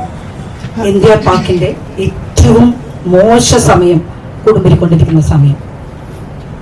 പാകിസ്ഥാനിൽ നിന്ന് ജീവരക്ഷാർത്ഥം അനിയത്തിയെയും കൂട്ടി പലായനം ചെയ്ത് എത്രയും പെട്ടെന്ന് കേരളത്തിലെത്തണം, തങ്ങളുടെ വേര് ഉറങ്ങുന്നിടത്ത് എത്തണം എന്ന് പറഞ്ഞ് പലായനം ചെയ്യുന്ന അവിടെ നിന്നാണ് തുടക്കം. ആ തുടക്കത്തിന് ശേഷം പലപ്പോഴും പാകിസ്ഥാനിൽ പോവുകയും തിരിച്ചു വരികയും ഒക്കെ ഉണ്ടാകുന്നുണ്ട്. എങ്ങനെയാണ് രാഘവൻ എന്ന വ്യക്തി അബ്ദുള്ള ഹാജി ആവുന്നത്, എന്തുകൊണ്ട് എന്നൊക്കെ ഉള്ളതാണ് ഈ ഒരു പുസ്തകത്തിലൂടെ പറയുന്നത്. കഥ മുഴുവനും പറയാൻ ഞാനാണല്ല, കാരണം എനിക്ക് വേണമെങ്കിൽ പറയാം സമ്മറിയായിട്ട്. എന്റെ ജോലി അതാണല്ലോ, സമ്മറി പറയുക എന്നുള്ളതാണല്ലോ. പക്ഷെ ഞാനത് പറയുന്നില്ല, കാരണം അവിടെ ഒരു ടെസ്റ്റ് നിങ്ങൾക്കും വായിക്കാൻ വെക്കണമല്ലോ. അപ്പൊ അതുകൊണ്ട് ആ അബ്ദുള്ള ഹാജി രാഘവനിൽ നിന്ന് അബ്ദുള്ള ഹാജി ആവുകയും അബ്ദുള്ള ഹാജിയിൽ നിന്ന് വീണ്ടും സ്വന്തം സ്വത്വം, അസ്തിത്വം, ഐഡന്റിറ്റി തിരിച്ചെടുക്കുകയും ചെയ്യുന്നത് എന്തിനാണ് എന്നുള്ളതാണ്. അദ്ദേഹത്തിന്റെ തുടക്കത്തിൽ ഞാൻ പറഞ്ഞതുപോലെ തന്നെ റെയിൽവേ സ്റ്റേഷനിൽ 5 മിനിറ്റാണ് എനിക്ക് തന്നിരിക്കുന്നത്. റെയിൽവേ സ്റ്റേഷനിൽ മുറിവേറ്റ് കിടക്കുകയാണ്. സ്വന്തം കൺമുമ്പിലിട്ട് അച്ഛനെയും അമ്മയും വെട്ടിക്കൊല്ലുന്നത് കണ്ട് സ്വന്തം അനിയത്തിയുടെ മാനം കാത്തുരക്ഷിക്കാൻ വേണ്ടി അവളെയും വലിച്ചുകൊണ്ട് ഓടുകയാണ്. ഓടി ട്രെയിനിൽ കയറുകയാണ്. പക്ഷെ ആ ട്രെയിനിൽ കയറുന്നതിന് മുമ്പ് തന്നെ അവളെ ആരോ പിടിച്ചുകൊണ്ട് പോകും. അതിന് പ്രത്യേകിച്ച് മിനിച്ചേച്ചി കൊടുത്തു വെച്ചിരിക്കുന്ന ഒരു വാക്കാണ്, അവള് കമ്മീസിന് മുകളിൽ ഷോൾ ധരിച്ചിട്ടില്ല. നോക്കൂ, മലയാളി എവിടെ പോയാലും അവന്റെ സംസ്കാരം, അവനെവിടെ ജനിച്ചു വളർന്നൊന്നുമല്ല രാഘവൻ എന്ന് പറയുന്ന വ്യക്തി. അവന്റെ അപ്പൂപ്പൻ മുത്തശ്ശൻ ശങ്കരൻ നിന്നാണ് ഫ്ലാഷ് ബാക്കിലൂടെ ഈ കഥ പിന്നെ ഇതമേരിയുന്നത്. 3 തലമുറ, ശങ്കരൻ, രാമൻ, രാഘവൻ. ശങ്കരൻ എന്ന വ്യക്തിക്ക് 3 മക്കളില് രാമൻ എന്ന് പറയുന്ന വ്യക്തി ബുദ്ധിമാന്ദ്യം അല്ലെങ്കിൽ അത്രയും ഒരു കാര്യങ്ങളെ മനസ്സിലാക്കാൻ വളരെ പിന്നോട്ടായ ഒരാളായിട്ടാണ് കാണുന്നത്. മറ്റു മക്കളുടെ ഇടപെടലും സ്വത്തിനോടുള്ള ആർത്തിയും കണ്ടുകൊണ്ട് ഇതിനിടയ്ക്ക് പരിചയപ്പെട്ട ഒരു വ്യക്തി അഹമ്മദിയൻ. അദ്ദേഹം പാകിസ്ഥാനിൽ നിന്ന് വരുന്നതാണ്. ഇടയ്ക്ക് വന്നു പോകും. അദ്ദേഹത്തിന്റെ വേരുകളിലൂടെ കേരളത്തിലുള്ളത് കൊണ്ട് ഇടയ്ക്കിടയ്ക്ക് വന്നു പോകും. അങ്ങനെ വരുന്ന ആ സമയത്ത് അദ്ദേഹവുമായി ഒരു പരിചയമാവുകയും ഒരു ചായക്കടയിൽ വെച്ച് ഇവരുടെ മക്കളുടെ ഒരു ആർത്തിയിൽ മനം നിന്നിട്ട് ഒരു നിവർത്തിയുമില്ലാത്ത അല്ലെങ്കിൽ ബുദ്ധിക്ക് കുറച്ച് പിന്നോട്ടായിരിക്കും എന്ന് കരുതുന്ന രാമൻ എന്ന കുട്ടിയെയും കൂട്ടിക്കൊണ്ട് ഇവരിൽ നിന്ന് അടർന്നു മാറി പാകിസ്ഥാനിലേക്ക് കുടിയേറുകയാണ് ആ കുടുംബം. അപ്പോ ശങ്കരൻ എന്ന വ്യക്തിയുടെ നാരായണി എന്ന് പറയുന്ന ഭാര്യ മുത്തശ്ശി, നമ്മുടെ പ്രൊട്ടഗോണിസ്റ്റ്, പ്രധാന കഥാപാത്രത്തിന്റെ മുത്തശ്ശി, ഇവരെയും കൊണ്ടാണ് കയറുന്നത്. ട്രെയിനിൽ കയറുമ്പോഴേ അതുവരെയും അടിച്ചമർത്തപ്പെട്ട് വെച്ചിരിക്കുന്ന രാമൻ എന്ന വ്യക്തിത്വം ഉണരുകയാണ്. അതും ഒരു ടെസ്റ്റാണ്. അതുവരെയും ബുദ്ധിമാന്യമുള്ള ഒരു കുട്ടിയാന്ന് പറഞ്ഞ് നാട്ടുകാരും വീട്ടുകാരും കൂടപ്പിറപ്പുകളും ഒക്കെ അടിച്ചമർത്തി വെച്ചിരുന്ന വ്യക്തിത്വം. അവൻ എത്രമാത്രം കാര്യപ്രാപ്തിയുള്ളവനാണ് എന്ന് ശങ്കരനും അമ്മ നാരായണിയും മനസ്സിലാക്കുന്നു. അത് ഒരു മാറ്റമായിരുന്നു. പാകിസ്ഥാനിൽ ചെന്നു ഈ പറയുന്ന ബുദ്ധിമാന്ദ്യം എന്ന് എടുത്ത് പറയുന്നു. ആക്ച്വലി ഇപ്പൊ അങ്ങനെ പറയാൻ പാടില്ലെന്നാണ് പറയുന്നത്, പക്ഷെ കഥയിൽ അങ്ങനെ പറഞ്ഞിരിക്കുന്നത് കൊണ്ട് എനിക്കത് തുടർന്നേ പറ്റുള്ളൂ. ആ വ്യക്തി ഉറുദു പഠിക്കുന്നു, കച്ചവടം പഠിക്കുന്നു, അഹമ്മദിയൻ, പരിചയപ്പെട്ട അഹമ്മദിയനാണ് ഇവർക്ക് എല്ലാ ഇതും ചെയ്തു കൊടുക്കുന്നത്. ഈ നോവലിന്റെ ആദ്യന്തം അദ്ദേഹം ഈ തലമുറ ആയിട്ടുള്ളവരിലേക്ക് സഹായമായിട്ട് നിൽക്കുന്നുണ്ട് എല്ലാ കാര്യങ്ങൾക്കും. അങ്ങനെ നാട് വിടുന്നവര് അവിടെ ചെന്ന് സെറ്റിലാവുന്നു. അവിടെ വെച്ച് രാമന് ഒരു പെൺകുട്ടിയുമായി ഇഷ്ടമാകുന്നു. അവളെ കല്യാണം കഴിച്ചു കൊടുക്കുന്നു. അവൻ മെടുക്കനായി. അപ്പൊ അതുവരെയുള്ള ബുദ്ധിമാന്യം എന്നുള്ളത് മാറി. പിന്നീട് മെടുക്കനായ അവന് കല്യാണം കഴിച്ചു കൊടുക്കുന്നു. അതിലുണ്ടായ മക്കളാണ് നമ്മളുടെ രാഘവനും മറ്റു മക്കളും. ഈ രാധ എന്ന് പറയുന്ന വ്യക്തി. പക്ഷെ രാധയെ എടുത്ത് കീറിപ്പറിച്ചതുപോലെ കൊണ്ടുപോകുന്നു ആ നരാധമന്മാർ. ഈ ഇന്ത്യ പാക് ലഹള വിഭജന സമയത്ത് വളരെ ക്രൂരകൃത്യങ്ങൾ, അതൊക്കെ ഇതിനകത്ത് വിശദമായി തന്നെ പറഞ്ഞു പോകുന്നുണ്ട്. നോവലിന്റെ പ്രമേയത്തിനോട് നീതി പുലർത്തിക്കൊണ്ട് തന്നെ അത് പറഞ്ഞു പോകുന്നുണ്ട്. അപ്പൊ അതുകൊണ്ടാണ് ഞാൻ ഇതൊരു ഇന്ത്യയുടെ ചരിത്രം കൂടിയാണ്. നമ്മൾ കാണാത്ത ഒത്തിരി കാഴ്ചകൾ, നമ്മൾ മനസ്സിലാക്കാത്ത, എങ്ങനെയാണ് ഞാൻ ഭയങ്കരമായിട്ട് വായിച്ചു പോകുമ്പോൾ അതിശയപ്പെട്ടിട്ടുണ്ട്. എങ്ങനെയാണ് മിനിച്ചേച്ചി ഇതിലേക്കൊക്കെ, അന്ന് ജനിച്ച ഒരാളല്ലല്ലോ, അപ്പൊ എങ്ങനെയാണ് ഇതിലേക്കൊക്കെ ചെന്ന് പറ്റിയിരിക്കുന്നത് അതും എന്നെ പോലെ തന്നെ ഒത്തിരി കൊല്ലം വീട്ടില് അടുക്കളയില് പ്രലോകം കാണാതെ മക്കളെ വളർത്തി ഭർത്താവിന് വേണ്ടതുണ്ടാക്കി അങ്ങനെ കുടുംബസ്ഥ മാത്രമായി ജീവിച്ച ഒരു വ്യക്തി. പിന്നെ ഒരു സുപ്രഭാതത്തിലാണ്, ഇപ്പൊ ഞാനും അങ്ങനെ തന്നെയാണ്. എൻ്റെ മക്കളൊക്കെ വലുതായതിനാണ് ഞാൻ പുറത്തേക്ക് വന്നു തുടങ്ങിയത്. അപ്പൊ അങ്ങനെ എനിക്ക് ഭയങ്കര ഒരുപാട് സാമ്യങ്ങൾ എനിക്ക് മിനിച്ചേച്ചിയായിട്ട്, അങ്ങനെയാണ് ഞങ്ങൾ തമ്മിൽ ഒരു അടുപ്പം അത്രയും വരാൻ കാരണം. പല കാര്യങ്ങളിലും ഞാൻ ശ്രീ ചേച്ചിയോട് അങ്ങനെ പറയാറുണ്ട്. ശ്രീ ചേച്ചിയും കുറെ കാലം ഒന്നും ചെയ്തില്ല. അപ്പൊ അങ്ങനെ ചെയ്യാതെ നിന്നിട്ട് എഴുതും. ഇതെങ്ങനെ ഇത് സാധ്യമാകുന്നു, ഈ എഴുത്തിന്റെ ഒരു ശൈലി ഇതെങ്ങനെ സാധ്യമാകുന്നു എന്ന് നമ്മൾ വിസ്മയപ്പെട്ടു പോകുന്ന ഒരുപാട് സന്ദർഭങ്ങൾ ഇതിനകത്ത് ഈ ഒരു പുസ്തകത്തിൽ കോർത്തിണക്കിയിട്ടുണ്ട്. വായിക്കേണ്ടതാണ് നമ്മൾ. പല കാര്യങ്ങളും നമുക്ക് മനസ്സിലാവും ആ ഒരു സമയത്തുള്ള ആ വ്യക്തിബന്ധങ്ങളെല്ലാം കൂട്ടി. അവസാനം ഇവര് ഈ മുത്തശ്ശൻ എല്ലാം തുടങ്ങി വെച്ച മുത്തശ്ശനിൽ നിന്ന് കൊച്ചുമകനായ രാഘവൻ രക്ഷ തേടി അഭയാർത്ഥിയെ പോലെ തിരിച്ച് ഇവരുടെ വേരുകൾ തേടി ഈ കേരളത്തിലേക്ക് വരുന്നു. അവിടെ ചെന്ന് ഈ കുടുംബത്തില് എന്തുകൊണ്ടാണ് ഇവിടുന്ന് പോകാൻ കാരണക്കാരിയായ സുശീല എന്ന് പറയുന്ന വലിയമ്മ, അതായത് ഈ അച്ഛന്റെ അല്ലെ രാമനച്ഛന്റെ, അതായത് സ്വന്തം അച്ഛന്റെ മൂത്ത സിസ്റ്ററാണ്. അവര് എപ്പോഴും അവർക്ക് സ്വത്തിനൊരു ആർത്തിയൊക്കെ ഉണ്ട്. പക്ഷെ തിരിച്ചു ചെല്ലുമ്പോഴേക്കും ഇവൻ അഭയാർത്ഥിയായി ചെല്ലുമ്പോൾ അവർക്ക് മനസ്സ് മാറിയിട്ടുണ്ടായിരുന്നു. എല്ലാ സഹായവും കൊടുക്കും. അപ്പോഴും ഭർത്താവിന് ഇഷ്ടമില്ല അവിടെ നിർത്താൻ. അതിനിടയിൽ സുഹറ എന്ന് പറയുന്ന ഒരു വ്യക്തിയെ ഇഷ്ടപ്പെടുന്നു. അമ്മറപ്പണിന്റെ കൂട്ടുകാരിയായിട്ട് വരുന്നു. അവിടെയും കൂട്ടി അവളുമായിട്ട് സ്നേഹമാകുന്നു. ഇടയ്ക്ക് പാകിസ്ഥാനിൽ സ്വന്തം വേരുകൾ അവിടെയാണോ, ജനിച്ചത് വളർന്ന അവിടെയാണോ, തിരിച്ചു പോകണം. എങ്ങനെ പോകണം, എപ്പോ വരണമെന്ന് ഈ അഹമ്മദിയരോട് ചോദിച്ചുകൊണ്ടിരിക്കുകയാണ്. അങ്ങനെ പോകുന്നു. തിരിച്ച് പിന്നെയും ഇവിടെ വന്ന് കല്യാണം കഴിക്കുന്നു. സോനയെ കൂട്ടിക്കൊണ്ടുപോകുന്നു. തിരിച്ചു വരുന്നു. ഞാൻ പറഞ്ഞില്ലേ, ടെസ്റ്റുകൾ അനവധി ഇതിനകത്ത് തീ കയറ്റിയിട്ടുണ്ട്. എന്നിട്ട് ഇതിനിടയ്ക്ക് രാധയ്ക്ക് എന്ത് പറ്റിയെന്ന് അന്വേഷിക്കുന്നുണ്ട്. രാധയ്ക്ക് എന്ത് പറ്റിയെന്ന് നിങ്ങൾ വായിച്ച് തന്നെ അറിയില്ല. രാധയുടെ ചിത്രം പിന്നീട് എങ്ങനെയാണ് ചേർത്ത് വെച്ചിരിക്കുന്നത് എന്നുള്ളത്. ഒപ്പം എന്തിനാണ് രാഘവൻ എന്ന് പറയുന്ന വ്യക്തി വീണ്ടും മുസ്ലിം ആകുന്നതും തിരിച്ച് സ്വത്വം തേടി ഒരു ഫൈറ്റാണ് ലാസ്റ്റ്. തന്റെ ഐഡന്റിറ്റി തിരിച്ചു കിട്ടാൻ താൻ ശങ്കരൻ മകൻ, രാമൻ മകൻ, രാഘവനാണ്, അബ്ദുള്ള ഹാജി അല്ല എന്ന് തിരിച്ചു കിട്ടാനുള്ള ഒരു ആത്മസംഘർഷവും നീതിയോട് അല്ലെങ്കിൽ നീതി പാലകനോടുള്ള ആ ഒരു നീതിന്യായ കോടതിയോടുള്ള അവിടെ നടത്തിയ ഒരു ഇന്ററാക്ഷൻ ഒക്കെ ആയിട്ടുള്ള ഒരു വലിയ ഫൈറ്റ്, സംഘർഷം എന്ന് തന്നെ പറയാം. അതിനൊടുവിൽ എന്തുണ്ടാകുന്നു, തിരിച്ചു കിട്ടുന്നുണ്ടോ ഈ ഒരു അസ്തിത്വം? അബ്ദുള്ള ഹാജിക്ക് രാഘവനാകാൻ സാധിക്കുന്നുണ്ടോ? ഇതൊക്കെയാണ് ഈ ഒരു നോവലിൽ നമ്മുടെ ഇന്നാമേജി പറയാൻ ശ്രമിച്ചിരിക്കുന്നത്. എനിക്ക് തോന്നുന്നു എനിക്ക് അനുവദിക്കപ്പെട്ട സമയം ഏതാണ്ട് അടുത്തു. ഇതിൽ കൂടുതൽ ഞാൻ ഇതിനെക്കുറിച്ച് പറയുന്നത് ശരിയല്ല. കാരണം നിങ്ങൾക്കും വായിക്കുമ്പോൾ എന്തെങ്കിലും ഒരു ഇൻട്രസ്റ്റ് വേണ്ട. അപ്പൊ ഈ ബാക്കിയുള്ളതെല്ലാം നിങ്ങൾ വായിച്ച് തന്നെ അറിയുക. തീർച്ചയായും എൻ്റെ ഭാഗത്തു നിന്ന് ഇതിന് എത്രത്തോളം റീച്ച് കൊടുക്കാൻ എന്നെ കൊണ്ട് കഴിയുമോ, ഞാനൊരു ചെറിയ വ്യക്തിയാണ്, എന്നെ കൊണ്ട് കഴിയുന്നത് ഞാൻ ചെയ്യുന്നുണ്ട്.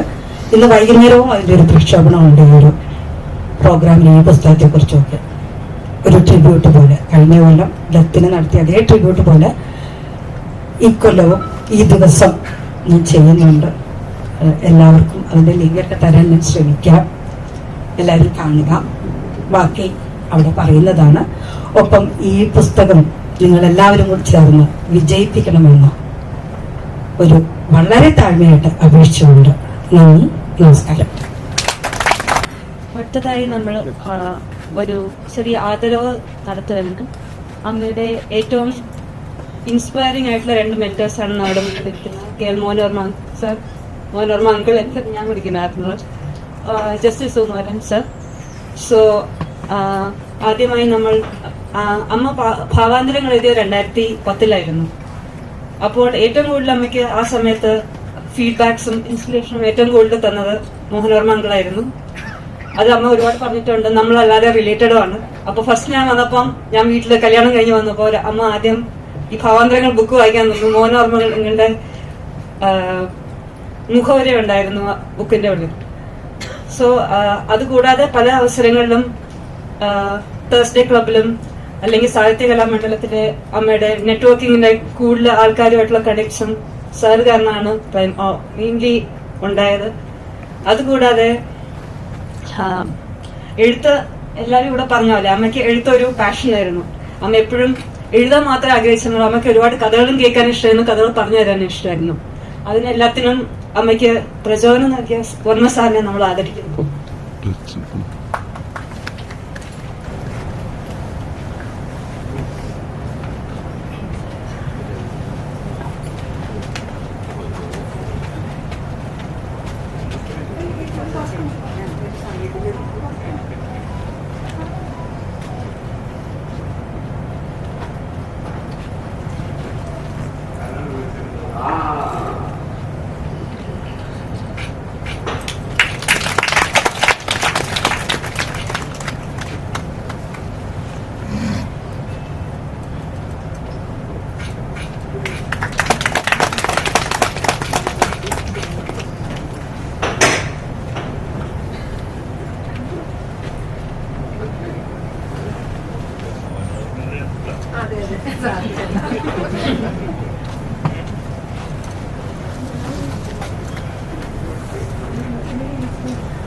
അടുത്തതായി ജസ്റ്റിസ് സുകുമാരൻ സർ.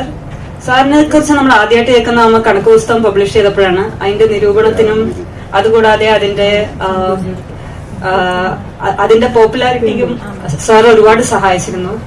അതുകൂടാതെ സാറിനെ നേരിട്ട് കാണാൻ പറ്റിയിരുന്നു. പെരുന്തച്ചൻ പബ്ലിഷ് ചെയ്ത സമയത്ത് നമ്മളെല്ലാവരും പുസ്തക പ്രകാശനത്തിനുണ്ടായിരുന്നു. സാർ വളരെ വിഷ്ണു ചാനലും സാർ അവിടെ എത്തി പുസ്തക പ്രകാശനം എല്ലാത്തിനും വളരെ നന്നായിട്ട് കൂടിയിരുന്നു. ഇതുകൂടാതെ എല്ലാ പ്രാവശ്യവും കണക്ക് പുസ്തകം കഴിഞ്ഞിട്ട് എപ്പം നമ്മൾ എഴുത്തിനെ കുറിച്ച് പറയുന്ന സാറിന്റെ പേരും എപ്പോഴും വീട്ടിൽ നമ്മൾ എപ്പോഴും കേട്ടുകൊണ്ടിരിക്കുന്ന ഒരു നമുക്കൊരു ഫെമിലിയാരിറ്റിയോട് നമ്മൾ സംസാരിക്കാറില്ലെങ്കിലും സാർ ഇവിടെ ഉണ്ടെന്നുള്ള ഒരു പ്രസൻസ് നമുക്ക് എപ്പോഴും ഫീൽ ചെയ്യാറുണ്ടായിരുന്നു. ഇതേ രീതിയിൽ അമ്മയുടെ താങ്ക്സ് ഫോർ എവറിത്തിങ് നമ്മൾ സാറിനെ ആദരിക്കുന്നു.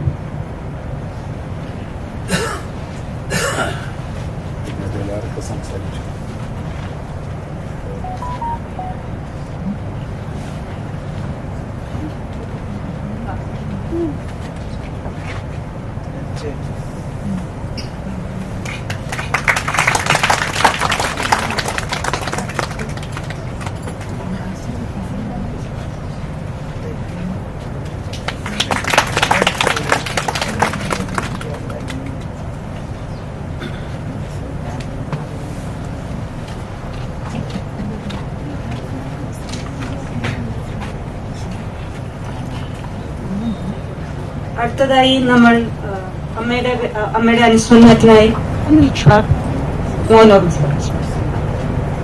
രണ്ടു വാക്കാണ്. മോനാണ്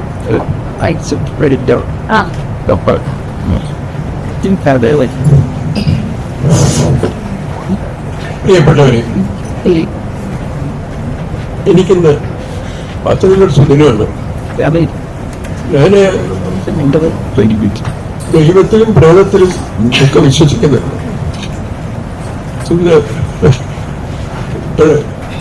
പുള്ളികളിലൂടെ നോക്കിക്കൊണ്ടിരിക്കുന്നുണ്ട് എന്തൊക്കെ ഇവിടെ നടക്കുന്നത്.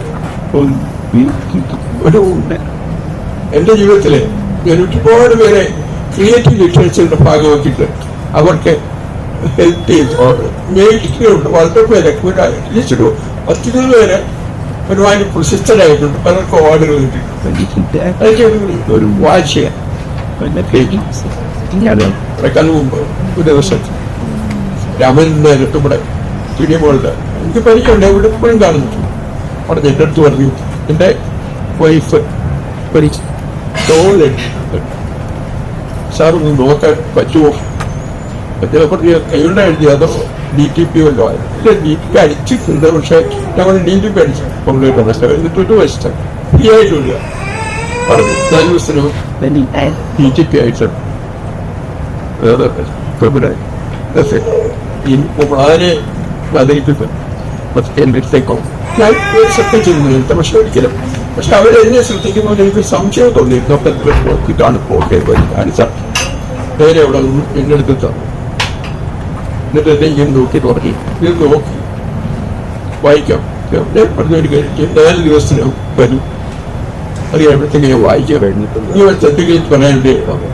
4 ദിവസത്തിനകം എൻ്റെ ജീവിതത്തിലെ ഏറ്റവും പ്രധാനപ്പെട്ട നിമിഷമായി ഞാൻ ഈ രീതിയിലുള്ള ഒരു റൈറ്ററെ കണ്ടിട്ടായിട്ട്. ഈ റീസൺ എന്താണെന്ന് വെച്ചാൽ ഞാൻ വായിച്ചു, ഒരുമാതിരി കൊള്ളാവുന്ന കഥാപാത്രങ്ങൾ, വളരെ ശക്തമായ കഥാപാത്രങ്ങളെ പെട്ടെന്ന് ഒരു 4-5 വരികളിൽ തീർത്തിട്ട് ആലേക്ക് വിടുന്നുണ്ട്, പിന്നെ അടുത്തേക്ക് പോവുകയാണ്. ഓരോ സ്ഥലങ്ങളെ കാണിക്കുന്നുണ്ട്, പലതും ഉണ്ട്, നല്ല പോയുണ്ട്. പക്ഷെ പലതും എനിക്ക് തോന്നിയത് എവിടെ നിന്നൊക്കെയോ കേട്ടതിൻ്റെ അടുത്ത കഥാപാത്രമാണ്, നേരിട്ടുള്ളതായിരിക്കും. അപ്പൊ ഞാൻ പറഞ്ഞു, ഇതിൽ ഒരു കാര്യമുണ്ട്, കഥാപാത്രങ്ങളെ നമ്മൾ സൃഷ്ടിക്കപ്പെടും തീർച്ചയായിട്ടും ചുമ്മാതുള്ള സൃഷ്ടിയാകരുത്. അവർക്ക് കംപ്ലീറ്റ് രൂപം നമ്മുടെ മനസ്സിലാണ്. എന്നാൽ മാത്രമേ അവർ ജീവിക്കുകയുള്ളൂ.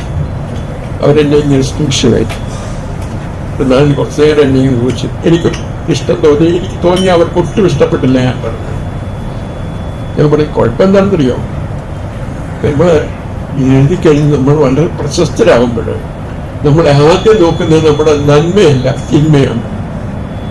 അവിടെ നമ്മളോട് ചോദ്യം ചെയ്യാൻ പോകുന്നത്, നിങ്ങൾ സൃഷ്ടിച്ച ഈ കഥാപാത്രത്തിന്റെ ഇങ്ങനല്ലേ, നിങ്ങൾ എഴുതിയ ഭൂമിശാസ്ത്രം ഇങ്ങനല്ലേ, പൂനെയിൽ നിന്നുള്ള ട്രെയിൻ പോകുമ്പോൾ തെരക്കോട്ടാണ് പോകുന്നത്, പടിഞ്ഞാറോട്ടാണ് പോകുന്നത്, ട്രെയിനിന്റെ മുകളിൽ അവരെന്നെ പിന്നെ ഇങ്ങനെ സൂക്ഷിച്ചു.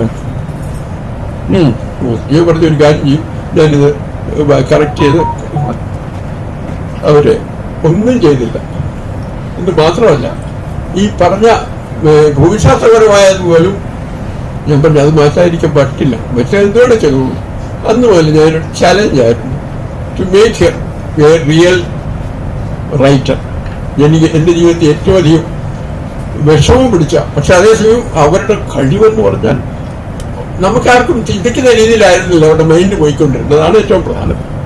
കുറച്ചാൾ കഴിഞ്ഞപ്പോൾ ഉമ്മ വന്നു. അവിടെ കുഞ്ഞാർ രാജകുടുംബത്തിൻ്റെ ബന്ധു അവിടെ അവരുടെ മകളുടെ വൈഫായിട്ട് വന്നു. പിന്നെ ഞങ്ങൾ ഒരു കുടുംബമായല്ലോ, അവരെ കൂടെ വാശിയായി. ഇവിടെ നമ്മുടെ സാഹിത്യ മണ്ഡലത്തിൻ്റെ എല്ലാ പരിപാടികളിലും നേതൃത്വം ഏറ്റെടുത്തു. അതേസമയം ഇതേസമയം ഞാൻ പറഞ്ഞു, ഓരോരുത്തരുടെയും കഥാപാത്രങ്ങൾ കൂടെ സൂക്ഷിച്ചെടുക്കട്ടോ, ഇവരെ ചുമ്മാനും വിടരുത്. അവരുടെ ആ രീതി മാറി, പ്രത്യേകിച്ച് മാറി. പക്ഷെ ഒരു കാര്യമുണ്ട്, ഒരു വാശിയുണ്ടായി. വാശി എന്ന് പറഞ്ഞാൽ ആ വാശി അൺഎക്സ്പ്ലെയിനബിൾ ആണ്. ആ വാശിയാണ് അവരെ മുമ്പോട്ട് കൊണ്ടുപോയത്. പുതിയ ഒരുപാട് ആശയങ്ങൾ ഞങ്ങളിവിടെ കൊണ്ടുവന്നു. ഈ പുസ്തകോത്സവത്തിലും അവിടെ ഇവിടെ അതിൻ്റെ ഒക്കെ ചീഫ് അവരായിരുന്നു. അവസാന നിമിഷം വരെ വളരെ ഗൗരവമായിട്ട് തന്നെ ഇതെല്ലാം കൊണ്ടുപോയിക്കൊണ്ടിരുന്നത്. ഇങ്ങനെയുള്ള ഒരു റൈറ്റർ എൻ്റെ ജീവിതത്തിൽ എനിക്ക് ഇരട്ടിട്ടില്ല. ഞാൻ ഇതുപോലെ റൈറ്റർ തുടങ്ങിയ അനവധി പേര് പലരും. പക്ഷേ ഇവരുടെ ആ ഒരു വാശിയുള്ളത് ഇൻ ഡിഫറെന്റ് വേസ്. നമ്മുടെ ഞാൻ അവരോട് പ്രത്യേകം പറയാറുണ്ട്, നമ്മുടെ കഴിവല്ല കഴിവില്ലായ്മയാണ് ആൾക്കാർ ശ്രദ്ധിക്കുന്നത്, വളരെ സൂക്ഷിച്ചോണെന്ന് പറയും. പക്ഷെ അവര് വാസ്തവത്തിൽ എന്നെ ഒരു ഗുരു എന്നല്ല, എൻ്റെ ശരിക്കും അനിയത്തി എന്ന് പറഞ്ഞ് പോകാവുന്നൊരു ഇപ്പോഴും ഉണ്ടല്ലോ ഈ സമയത്ത്. I am very sure that mind is somewhere here. ഇവിടെ ഇങ്ങനെ കണ്ടുകൊണ്ടിരിക്കുക, എന്തൊക്കെയായി കാണിക്കുന്നത്. ഉമ്മ വന്ന് ഇത് പറഞ്ഞു, സാറെന്താ പറഞ്ഞു, മറ്റവരെ മിണ്ടില്ല കേട്ടോ, ഒന്നും മിണ്ടില്ല. ഒറ്റ നോട്ടം ഇങ്ങനെ നോക്കിക്കൊണ്ട് അതൊക്കെ പോകും. ഈ കണക്കുകൾ മുഴുവൻ നമ്മുടെ സാഹിത്യ മണ്ഡലത്തിന്റെ ഈ എക്സിബിഷൻ നടക്കുമ്പോൾ അതിനകത്തുള്ള എല്ലാവരും നോക്കുന്നത്. രാത്രി 8 മണിയാകുമ്പോൾ എന്നെ വിളിക്കും, ഇതേ കണക്ക് ഇത്രയും രൂപ കിട്ടി, എന്തൊക്കെയാണ് ചെയ്തുകൊണ്ടിരിക്കുന്നത്. ഒരു ജീവിതത്തില് ഒരു വലിയ ചലഞ്ചായിട്ട് എൻ്റെ സ്വന്തം അനിയത്തിയായിട്ട് മാറിയ ഓരോ പേര് മുമ്പിലാണ് തൊഴിലാണ് ഇപ്പോഴും എൻ്റെ പോസ്റ്റ്. ഞാൻ ആ ഓർമ്മകൾക്ക് മുമ്പിൽ നമിക്കുകയാണ്. ഒരു കാര്യം കൂടി പറയും. ആ കൊച്ചുമോള് അമേരിക്കൻ ഇവിടെ വന്ന് ഈ മലയാളം അടിച്ച് സമ്മതിച്ചു വന്നിരിക്കുന്നുണ്ടോ. ഒരു ദിവസം ഞാനിങ്ങനെ പറഞ്ഞുകൊണ്ടിരിക്കുമ്പോൾ കഥാപാത്രങ്ങളുടെ പറഞ്ഞപ്പോൾ ഇങ്ങനെ അവമാനിക്കാണ് നമ്മള്. അപ്പൊ ഞാൻ അമേരിക്കയിൽ പോയ കഥ അടിച്ചു, 3-4 തമാശയും കുറച്ച് കളത്തിലൊക്കെ ചേർത്തടിച്ചു. ഞാൻ പറഞ്ഞു അവിടെ ചെന്ന് പുതിയ പുതിയ കഥാപാത്രങ്ങൾക്ക് ആശയങ്ങൾ കിട്ടും. അത് കഴിഞ്ഞാണ് 2-3 തവണ കഴിഞ്ഞപ്പോൾ എന്നോട് പറഞ്ഞു ഞാൻ പോകും, അങ്ങോട്ട് പോകാറുണ്ട്. ഞാൻ കലക്കി, നല്ല രസമായിരുന്നു. Challenge for the writer in me. എനിക്ക് ഒരുപാട് ലെസൺ കിട്ടി. I could convey to others. Thank you, thank U.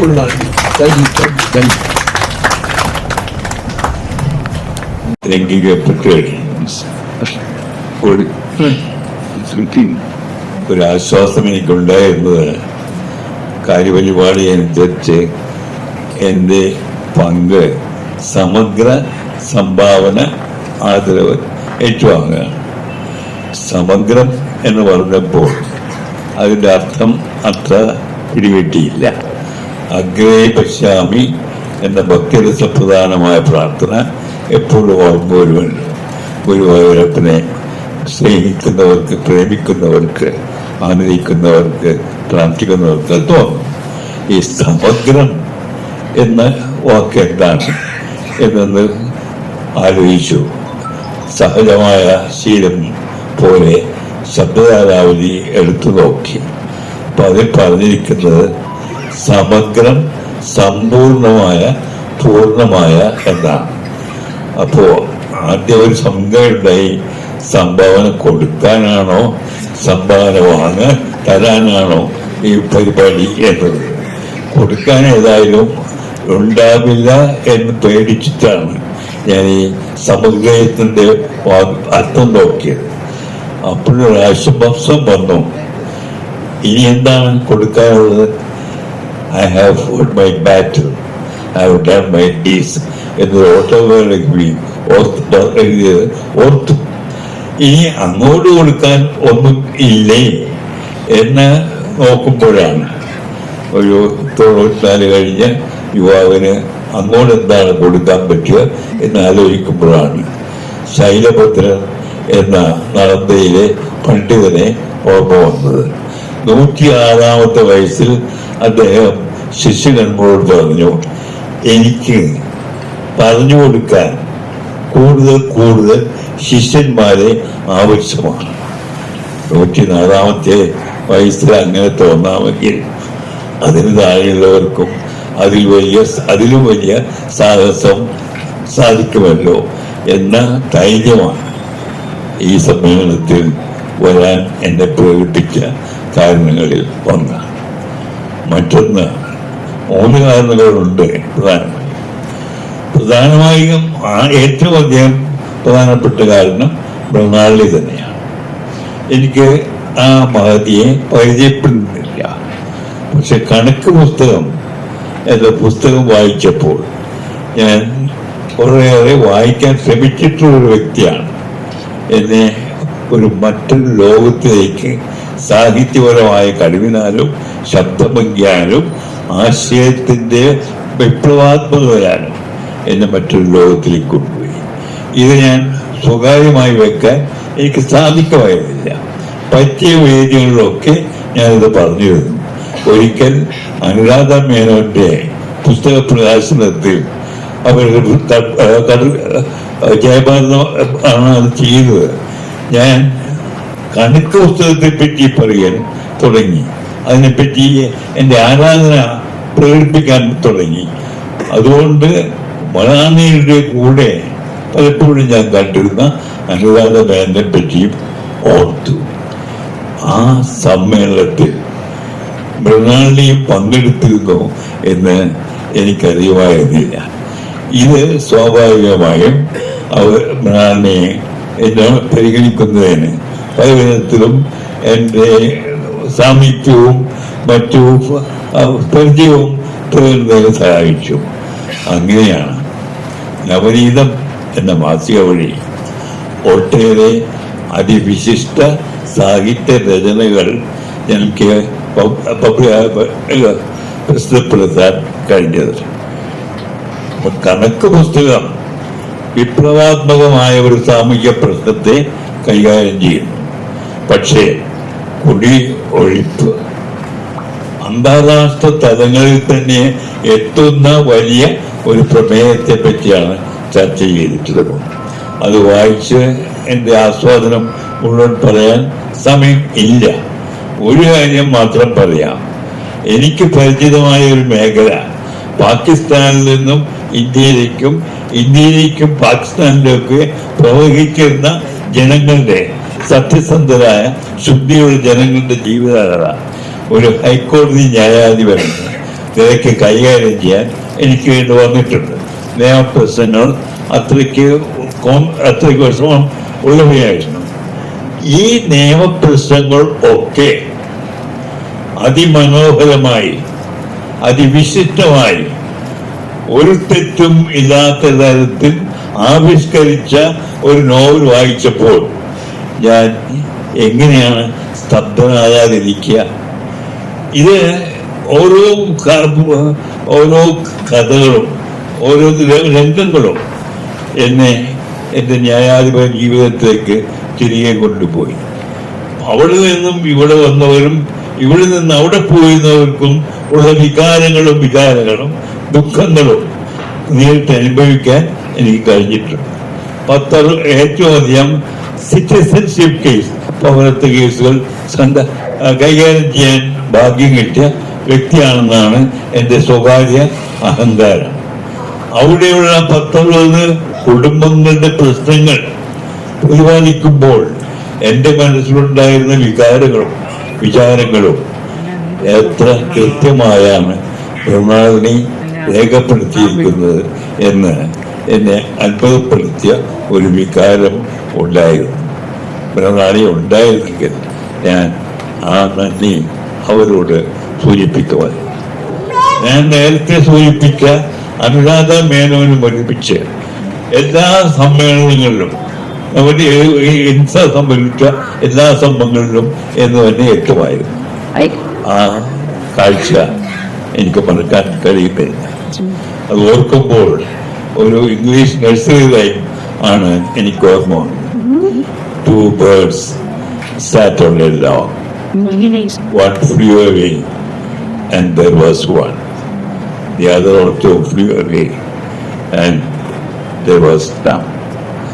ആണ് ദുഃഖഭാവത്തിലാണ് ഞാനിപ്പോൾ എനിക്കൊത്ത്. എന്നാലും നല്ല ആ കാഴ്ച മനസ്സിൽ എപ്പോൾ സൂക്ഷിക്കും. ഈ കുടിയൊഴിപ്പ് എന്ന പ്രശ്നവും എന്നെ കുറച്ച് വിഷമിച്ചു. കുടിയൊഴിപ്പിനെ പറ്റി നിയമപരമായി പലപ്പോഴും പലതും കേട്ടിട്ടുണ്ട്. കുടിയിരിപ്പ്, കുടിക്കിടപ്പ് എന്നുള്ളതൊക്കെ ഭൂമി നിയമത്തിൽ കാണുന്ന നിർവചനങ്ങളാണ്. അത് സരസമായി ഒരിക്കൽ പറഞ്ഞത് തൈക്കാട് സുബ്രഹ്മണ്യനാണ്. കുടിച്ചു കഴിഞ്ഞാൽ കുറച്ച് ഇരിക്കണമെന്ന് തോന്നിയാൽ അത് കുടിയിരിപ്പ്, അത് കൂടുതൽ കുടിച്ചെന്ന് തോന്നിയാൽ കിടപ്പാവും, അത് കുടിക്കിടപ്പ്. ഈ കുടി ഒഴിപ്പ് അതാ നിർവചനങ്ങളിലും ഉണ്ടായിരുന്നില്ല.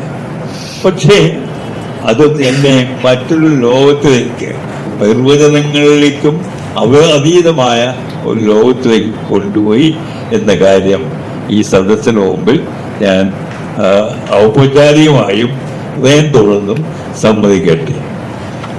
ഈ പുസ്തകത്തിന് കണക്ക് പുസ്തകം ഒരു സാമൂഹ്യ പ്രശ്നമാണെങ്കിൽ ഇതൊരു അന്താരാഷ്ട്ര തത്വങ്ങൾ ഉൾക്കൊള്ളുന്ന പ്രശ്നമാണ്.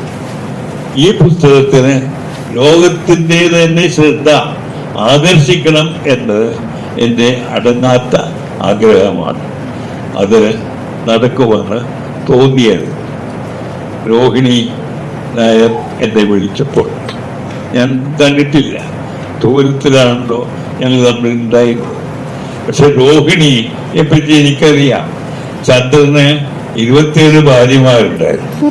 അശ്വതി തൊട്ട് വരെ അതിൽ ഏറ്റവും ഇഷ്ടപ്പെട്ട ഭാര്യ രോഹിണിയാണ്. കാരണം രോഹിണിയായിരുന്നു ഏറ്റവും മിടുക്കി. ഞാൻ വായിച്ചിട്ടുള്ള ഒരു കഥയാണ്. അത് ശരിയന്നെ എന്നാണ് ആദ്യ സംഭാഷണത്തിൽ എനിക്ക് തോന്നിയത്. രോഹിണിയുടെ സാമർത്ഥ്യവും സ്നേഹവും അതുപോലെ കുടുംബാംഗങ്ങളുടെ സ്നേഹവും താല്പര്യവും ഒക്കെ ഈ പുസ്തകത്തെ അതർഹിക്കുന്ന അന്താരാഷ്ട്ര മാനങ്ങളിലേക്ക് എത്തിക്കുമെന്നാണ് എൻ്റെ വിശ്വാസം. അത് നടത്തണമെന്നാണ് എൻ്റെ പ്രാർത്ഥന. എന്നെ ക്ഷണിച്ചതിന് ഞാൻ നന്ദി പറയുന്നു. നിങ്ങൾക്കൊക്കെ കേട്ട് ക്ഷമിച്ചിട്ടുണ്ട്. പ്രത്യേകം നന്ദി. എനിക്ക് ഇംഗ്ലീഷിൽ വേണമെങ്കിൽ പറയാൻ പറ്റില്ല. ഇംഗ്ലീഷ് ഭാഷയിൽ ഏറ്റവും നല്ല ചേസ്റ്റ് ഇംഗ്ലീഷ് ഭാഷയിൽ നോവൽ എഴുതിയ ശ്രീകുമാരി രാമേന്ദ്രൻ എൻ്റെ അടുത്തിരിക്കുമ്പോൾ ഇംഗ്ലീഷിൽ സംസാരിക്കാൻ ഞാൻ ധൈര്യപ്പെടുകയില്ല. എന്തൊക്കെ കാര്യം കൂടി സൂചിപ്പിച്ചുകൊണ്ടും പിന്നെ വന്ന് സൗകര്യം ഞാൻ ഒട്ടേറെ മേയർമാരെ പറ്റി വായിച്ചിട്ടുണ്ട്, അവരുമായി പ്രതികരിച്ചിട്ടുണ്ട്, സ്നേഹിച്ചിട്ടുണ്ട്. പക്ഷേ ഇത്ര സുന്ദരിയായ കാര്യശേഷിയുള്ള ഒരു മേയറെ, പ്രകൃതിയെ സ്നേഹിക്കുന്ന ഒരു മേയറെ ഞാൻ കണ്ടിട്ടില്ല എന്ന് പറയാൻ ഈ സദസ്സ് എന്നെ അനുവദിക്കും. ബെർണാഡിന്റെ സഹോദരിയാണ് ആ അത്ഭുത പ്രതിഭ എന്നതിൽ എനിക്ക് സന്തോഷമുണ്ടായി. സ്നേഹിതന്മാരെ, സമയം അതിക്രമിച്ചു, എന്നെ ശിക്ഷിക്കരുത്. അപേക്ഷവും ഞാനിത്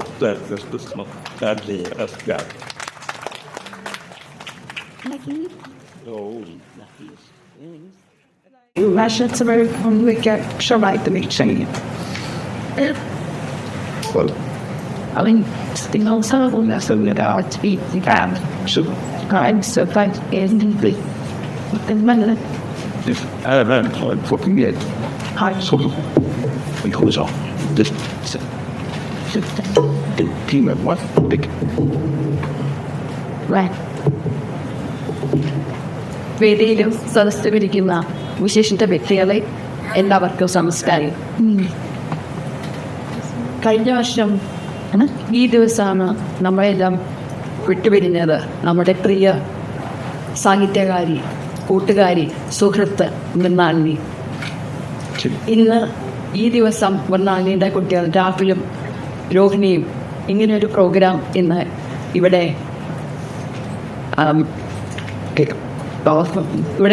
എന്താ പറയുക നടത്തിയതിന് വളരെ അഭിനന്ദിക്കുന്നു. മലയാളം സോറി, എനിക്ക് ഇത്തിരി കുറവാണ് മലയാളം പറയാൻ, രോഹിണി പറഞ്ഞ പോലെ. അതുകൊണ്ട് ഡീപ്പായിട്ടൊന്നും പറയാറില്ല, എന്നാലും ഇടയിൽ ഞാൻ പറയാണ്. അഭിനന്ദിക്കുന്നു. പിന്നെ മൃണാലിനെ എനിക്ക് 54 വർഷമായിട്ട് അറിയാം. സെൻറ്റ് ജോസഫിൽ ഞങ്ങൾ ഒരുമിച്ചാണ് പഠിച്ചിരിക്കുന്നത്. 7ാം ക്ലാസ് തൊട്ട് ഒരുമിച്ചായിരുന്നു. 7 തൊട്ട് 10 വരെ ഞങ്ങൾ 2 സെക്ഷനിലായിരുന്നു. പക്ഷേ അടുത്തടുത്ത ക്ലാസ്സുകളായതുകൊണ്ട് ദിവസവും കാണാമായിരുന്നു. എല്ലാ ബ്രേക്സിലും ഒക്കെ ഞങ്ങൾ അങ്ങോട്ട് പോകും. വളരെ നന്നായിട്ട് പഠിക്കുമായിരുന്നു മൃണാലിനി.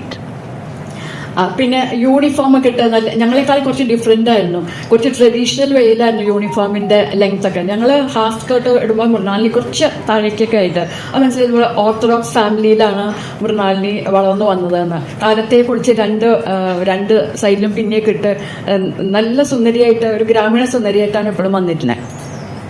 വളരെ നന്നായിട്ട് പഠിക്കുക. ഞാൻ ഒന്നും കൂടി പറയുകയാണ്, സ്ട്രെസ് ചെയ്യണത്. 10ാം ക്ലാസ് കഴിഞ്ഞപ്പോൾ ഞങ്ങൾ കേട്ടു, വെക്കേഷനായപ്പോൾ ഭാരത സ്ത്രീകൾ തൻ ഭാവശുദ്ധി എന്ന് പറഞ്ഞ ഒരു എസ്സേ എഴുതിയിട്ട് മൃണാലിനിക്ക് ഫസ്റ്റ് പ്രൈസ് കിട്ടിയെന്ന്. അപ്പോൾ ആ സമയത്ത് നമ്മൾ ഈ സ്കൂളിൽ സെൻറ്റ് ജോസഫ് ആയിരുന്നു സ്കൂള്.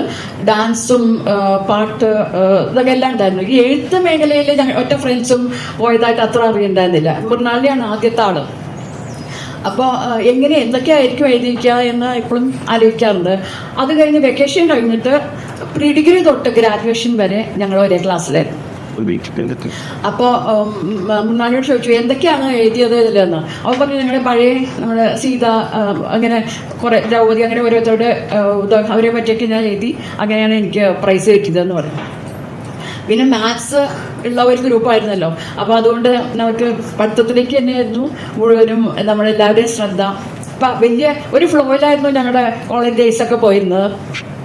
നേരത്തെ സൗമ്യ പറഞ്ഞ പോലെ ദ മദർ എന്ന് പറഞ്ഞിട്ട് ഒരു കഥ എഴുതിയിരുന്നു. അത് കോളേജ് മാഗസീനിൽ വന്നിരുന്നു. അതൊക്കെ ഞങ്ങൾ ഭയങ്കര അപ്രീസിയേഷനോടുകൂടി ഭയങ്കര ഇതായിട്ടാണ് മൃണാലിനെ നോക്കിയത്. ഇതൊക്കെ ഇങ്ങനെ എഴുതാൻ സാധിച്ചല്ലോ, കോളേജ് മാഗസീനിൽ വന്നല്ലോ എന്നൊക്കെ. അതിനുശേഷം മൃണാലിനി, ഞങ്ങളെല്ലാവരും ഗ്രാജുവേഷൻ കഴിഞ്ഞപ്പോൾ മൃണാലിനിക്ക് ബാങ്കിൽ ജോലി കിട്ടിയെന്നാണ് എൻ്റെ ഓർമ്മ. ഞങ്ങളെല്ലാവരും പല ഫീൽഡ്സിലേക്കായിട്ട് വിട്ടുപോയി. കുറേ കാലം ഞങ്ങൾ തമ്മിൽ ഒരു ഇതൊന്നും ഉണ്ടായിരുന്നില്ല, കണക്ഷൻ ഉണ്ടായിരുന്നില്ല. അത് കഴിഞ്ഞ് 2000-ന് ശേഷമാണ് എനിക്ക് തോന്നുന്നു ഒരു 2006 ഒക്കെ കഴിഞ്ഞപ്പോഴാണ് സെൻറ് സെസിൽ ഞങ്ങളുടെ ഒരു ഗെറ്റ് ടുഗെദർ വയ്ക്കാൻ തീരുമാനിച്ചു. സിസ്റ്റർ ക്രിസ്റ്റബൽ ഞങ്ങളുടെ അവിടുത്തെ പ്രൊഫസറായിരുന്നു, മാത്സിൻ്റെ, ഞങ്ങളുടെ ക്ലാസ്മേറ്റ് ആയിരുന്നു. അവർ വഴിയാണ് ഞങ്ങൾക്കൊരു ഗെറ്റ് ടുഗെദർ പറ്റിയത്. അപ്പം ഞങ്ങളുടെ എല്ലാ ടീച്ചേഴ്സും പ്രൊഫസേഴ്സും എല്ലാവരെയും വിളിച്ച് ഞങ്ങൾ നല്ലൊരു ഇത് ഗെറ്റ് ടുഗെദർ ആയി. അത് കഴിഞ്ഞ് 2010 മൃണാലിനി എഴുതിയ പാവാന്തരങ്ങൾ എന്ന ഒരു പുസ്തകം അടുത്ത ഗെറ്റ് ടുഗെദറിൽ എല്ലാവർക്കും ഡിസ്ട്രിബ്യൂട്ട് ചെയ്തു. വളരെ നല്ല പ്രമേയം. പലരും ചെറുതായിട്ട് അതിനെ കുറിച്ചൊക്കെ പറഞ്ഞു. വളരെ നന്നായിട്ട് ഞങ്ങളൊക്കെ ഭയങ്കര അപ്രീസിയേഷനോട് ഇങ്ങനെയൊക്കെ എങ്ങനെ എഴുതാൻ പറ്റുക എന്നൊക്കെ. ഞങ്ങളൊന്നും എഴുതാൻ തുടങ്ങിയിട്ടൊന്നും ഉണ്ടായിരുന്നില്ല. ചിലവരൊക്കെ ചെറുതായിട്ടൊക്കെ എഴുതുമായിരുന്നു. എന്നാലും മൃണാളിയുടെ ആ പ്രമേയവും ആ എഴുത്തിൻ്റെ ഇതൊക്കെ ഡ്രാഫ്റ്റൊക്കെ വളരെ ഗംഭീരമായിരുന്നു. അതിന് ശേഷമാണ് 2017 തോന്നുന്നു കണക്ക് പുസ്തകം എഴുതിയത്. അത് ആ സമയത്ത് മൃണാലിനിയുടെ മാസ്റ്റർ പീസായിരുന്നു. വളരെ നല്ല കഥ. അപ്പോൾ ഇത് വായിച്ചപ്പോൾ തന്നെ ഞങ്ങളെല്ലാവരും പറഞ്ഞു, മൃണാലിനി ഇത് വളരെ നന്നായിട്ടുണ്ട്, മൃണാലിനിക്ക് എല്ലാ അവാർഡുകളൊക്കെ കിട്ടാനുള്ള എല്ലാ സാധ്യതകളുണ്ട്. അതുപോലെ തന്നെ ഈ പുസ്തകത്തിന് തകഴി സാഹിത്യ അവാർഡ് കിട്ടി. ഞങ്ങളെല്ലാവരും അതിനുശേഷം മിൽബി എന്ന് പറഞ്ഞ ഞങ്ങളുടെ ഒരു ഫ്രണ്ടിൻ്റെ വീട്ടിൽ ആലുവ ഈ കളമശ്ശേരിയിട്ടെന്ന് പറഞ്ഞു. അവിടെ ഞങ്ങളെല്ലാവരും കൂടി ഞങ്ങളെല്ലാവരും കുറേ ഗിഫ്റ്റൊക്കെ മേടിച്ചിട്ടുണ്ടായിരുന്നു. മൃണാലിനിക്ക് കൊടുത്തു. മൃണാലിനിയും കുറേ സ്വീറ്റ്സൊക്കെ മേടിച്ച് ഞങ്ങൾക്കൊക്കെ തന്നു. അങ്ങനെ നല്ല രസമായിട്ട് ഞങ്ങൾ പോയി. അതിനുശേഷം 21 പെരുന്തച്ചൻ എന്ന് പറഞ്ഞ പുസ്തകം, അതൊരു കഥാസമാഹാരമായിരുന്നു. അതിൽ പല കഥകളിലും മൃണാലിനിയെ കാണാമായിരുന്നു. മൃണാലിനി അതിലെ കഥാപാത്രമായിരുന്നു പല കഥകളിലും. അതും വളരെ നല്ലതായിരുന്നു. അത് സാഹിത്യ മണ്ഡലത്തിലും ഇതേപോലെ ഓൺലൈനായിട്ട് അതിൻ്റെ അവലോകനം ഉണ്ടായിരുന്നു. വളരെ നല്ല ബുക്കുകൾ എടുത്തിട്ടാണല്ലോ നമ്മൾ അവലോകനം ചെയ്യുക. ഇതിനൊരു അവലോകനം ഉണ്ടായിരുന്നു. പിന്നെ അത് കൊച്ചി അന്താരാഷ്ട്ര പുസ്തകത്തിൽ വെച്ചാണ് സാറൊക്കെ ഉണ്ടായിരുന്നു ഇതിൻ്റെ പ്രകാശനം ഉണ്ടായിരുന്നത്. അപ്പോൾ എൻ്റെ ആശംസകൾ പറയാൻ വിളിച്ചിരുന്നു. അതെനിക്ക് വളരെ സന്തോഷത്തോടു കൂടി ഓർക്കുന്നു. പിന്നെ ഈ 21 ശേഷം മൃണാലിനിക്ക് കുറച്ച് ഈ ആരോഗ്യം വളരെ ഡൗൺ ആയിക്കൊണ്ടിരുന്നു. ഹസ്ബൻഡും തീരെ വയ്യായിരുന്നു. അങ്ങനെ ഹസ്ബൻഡിൻ്റെ വയ്യായ മൃണാലിനെയും അഫക്റ്റ് ചെയ്തിരുന്നു. ഡിപ്രഷൻ, ഭയങ്കര വിഷമായിരുന്നു ഈ ഹസ്ബൻഡിൻ്റെ ഇതൊക്കെ കണ്ടിട്ട്. അത് കഴിഞ്ഞ വർഷമാണ് ആദ്യമായിട്ട് ഞാനും മിനി ഇവിടെ ഉണ്ട്, മിനി വന്നിട്ടുണ്ട്. ഞങ്ങൾ ഹോസ്പിറ്റലിൽ പോയി. ഹസ്ബൻഡ് അവിടെ ആയിരുന്നു, തീരെ വയ്യായിരുന്നു, കണ്ണൊന്നും തുറക്കണ്ടാവില്ല, ട്യൂബൊക്കെ ഉണ്ട്. ഞാൻ പോയ സമയത്ത് രോഹിണിയായിരുന്നു ഉണ്ടായിരുന്ന, രാഹുലും ഉണ്ട് അവിടെ എന്ന് പറഞ്ഞിരുന്നു. അപ്പോൾ മൃണാലിനി അവിടെ വന്നിട്ട് അപ്പോൾ ഞങ്ങൾ പറയും, മൃണാലിനി എന്തിനാ ഈ സമയത്ത് ഇത്ര വയ്യാത്ത സമയത്ത് വന്നേ? പറഞ്ഞു, ഇല്ല ഹസ്ബൻഡ് അടുത്ത് ഇരിക്കണമല്ലോ, അതുകൊണ്ടാണ് ഞങ്ങൾ വന്നേന്ന് പറഞ്ഞു. മൃണാലിനി ഭയങ്കര തീരെ വയ്യായിരുന്നു ആ സമയത്ത് മൃണാലിനിക്ക്. അത് കഴിഞ്ഞ് കുറച്ച് ദിവസം കഴിഞ്ഞപ്പോൾ ഹസ്ബൻഡ് പോയി. ഞങ്ങളെല്ലാവരും വീട്ടിൽ പോയി കണ്ടു. മൃണാലിനി അതോടുകൂടി ഭയങ്കര ഡിപ്രസ്ഡ് ആയിരുന്നു. ഭയങ്കര എന്താ പറയുക, ഇനി പോയാൽ മതി എന്നൊക്കെയുള്ള തോന്നൽ വന്നിരിക്കും. എന്നാലും ആ ഒരു ഇത് ഞങ്ങൾ വേഗം കഴിഞ്ഞ വർഷം ഈ സെപ്റ്റംബർ 11 പോകുമെന്ന് ഞങ്ങൾ ആരും വിചാരിച്ചില്ല. ഞങ്ങൾക്ക് എല്ലാവർക്കും ഇവിടെയുള്ള എല്ലാവരുടെയും പോലെ, ബന്ധുക്കളുടെ പോലെ, മക്കളുടെ പോലെ എല്ലാവർക്കും, സുഹൃത്തുക്കൾക്കും ഒക്കെ ഭയങ്കര ഒരു വിഷമമായിരുന്നു മൃണാലിനിയുടെ ആ വിയോഗം. ഇതിനെക്കുറിച്ച് മൃണാലിനെക്കുറിച്ച് ഞങ്ങളുടെ ഒരു 5-6 ഫ്രണ്ട്സ് കുറച്ച് കാര്യങ്ങൾ പറഞ്ഞിട്ടുണ്ട്. ചെറുതായിട്ട് ഞാനൊന്ന് വേഗം വായിക്കാം. മിൽബി 8ൽ ഒരു ക്ലാസ്സിൽ ഞങ്ങൾ എല്ലാ സബ്ജക്റ്റിനും മൃണാലിനിയായിരുന്നു ഫസ്റ്റ്. രാജലക്ഷ്മി ഇവിടെ വന്നിട്ടുണ്ട്. രാജലക്ഷ്മി പറഞ്ഞു എൻ്റെ ബെസ്റ്റ് ഫ്രണ്ടായിരുന്നു. ഞങ്ങൾക്ക് തമ്മിൽ ഒരു സീക്രറ്റും ഉണ്ടായിരുന്നില്ല. വീട്ടിലെ എല്ലാ കാര്യങ്ങളും ഇവിടെ നിന്ന് പറയായിരുന്നു. അതുപോലെ രാജലക്ഷ്മിയും തിരിച്ചങ്ങനെയായിരുന്നു. ഞങ്ങൾ പല ടീച്ചേഴ്സിൻ്റെ വീട്ടിൽ പോകുമായിരുന്നു. അതൊക്കെ ഇന്നലെ നടന്ന പോലെ തോന്നുന്നു എന്ന് പറഞ്ഞു. അതുപോലെ രാജലക്ഷ്മിയുടെ മകൻ്റെ പേര് രാഹുൽ. അത് കണ്ടിട്ടാണ് സ്വന്തം മോനും രാഹുൽ എന്ന പേര് കൊടുത്തത് മൃണാലിനി. പിന്നെ കഴുത്തിലൊരു മാലയുണ്ടായിരുന്നു. അത് പറഞ്ഞു രാജലക്ഷ്മി. അത് അതിലൊരു ലോക്കറ്റ്, അതൊരു മെഡലായിരുന്നു മൃണാലിനിയുടെ. അത് വലിയമ്മ ആരൊക്കെ കൊടുത്ത അവർക്ക് പ്രൈസ് കിട്ടിയത്. അവരും ഇതേപോലെ നല്ലോണം പഠിക്കുന്നവരായിരുന്നു. മീര FN ഞങ്ങൾ ഒരേ ബെഞ്ചിലാണ് ഉണ്ടായിരുന്നത്. 8ാം ക്ലാസ്സിലൊക്കെ കണക്കിന് ഏറ്റവും പിടിക്കുകയായിരുന്നു. ഞങ്ങൾക്ക് എല്ലാവർക്കും എന്തെങ്കിലും ഡൗട്ട് ഉണ്ടെങ്കിൽ അത് മൃണാലിനി വെച്ചിട്ടാണ് ക്ലിയർ ചെയ്തിരുന്നത്. വലിയമ്മമാരുടെ വാത്സല്യത്തെക്കുറിച്ച് എപ്പോഴും മൃണാലിനി സംസാരിക്കുമായിരുന്നു. ശോഭ ഞാൻ അടുത്ത ട്യൂഷനിലാണ്, പക്ഷേ വളരെ മിടുക്കിയായിരുന്നു പഠിക്കാൻ മൃണാലിനി എന്ന് എനിക്കറിയാമായിരുന്നു. പിന്നെ മൃണാളിനി വളരെ നല്ല പെരുമാറ്റമായിരുന്നു മൃണാളിനിയുടെ. മിനി ബെന്നി കണക്ക് പുസ്തകം നല്ലൊരു രചനയായിരുന്നു. വീട്ടിൽ മക്കളുടെ വിവാഹമൊക്കെ കഴിഞ്ഞതിന് ശേഷം എപ്പോഴും എഴുതാനുള്ള സാഹചര്യം ഉണ്ടായിരുന്നു മൃണാളിനിക്ക്.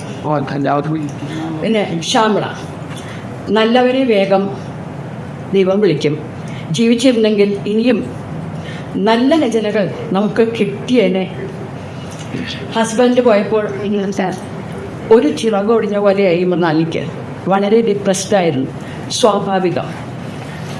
സാഹിത്യ ലോകത്തിനും സൗഹൃദത്തിനും ഇതൊരു തീരാ നഷ്ടമാണ്. മക്കൾ ഇങ്ങനെയൊരു പരിപാടി സംഘടിപ്പിച്ചതിന് അവരോട് എൻ്റെ സ്നേഹാന്വേഷണങ്ങളും അഭിനന്ദനങ്ങളും പ്രത്യേകം അറിയിക്കുന്നു. പിന്നെ ഈ ഉഷയ്ക്ക് പറയാനുള്ളത്, മൃണാളിനി ഒരു മകൾ, അമ്മ, ഭാര്യ, സുഹൃത്ത്, ഏറ്റവും ഉപരി സാഹിത്യകാരി എന്ന നിലയിൽ ഡിസ്റ്റിങ്ഷൻ അല്ലെങ്കിൽ 100-ന്റെ അടുത്തുള്ള മാർക്ക് മൃണാളിനിക്ക് കൊടുക്കാം എന്ന് ഞാൻ ഈശ്വരോട് റെക്കമെൻഡ് ചെയ്യണം. മൃണാളിനി കുട്ടികളിൽ മൃണാളിനി മൃണാളിയുടെ ഹസ്ബൻഡ് കൂടി മൂല്യം വളർത്തിയെടുത്തു എന്നുള്ളതിൻ്റെ ഒരു ഉദാഹരണമാണ് കോവിഡ് ടൈംസിൽ പേപ്പറിൽ വന്ന ഒരു കാര്യമാണ്. നിങ്ങൾ പലരും കേട്ടിട്ടുണ്ടാവും. രാഹുൽ ബാംഗ്ലൂരിൽ നിന്ന് എറണാകുളം വരെ അച്ഛനെയും അമ്മയും പരിചരിക്കാൻ അവർക്ക് സുഖം ഉണ്ടായിരുന്നില്ല, സൈക്കിളിൽ വന്നത്. പലരും കേട്ട് കാണും.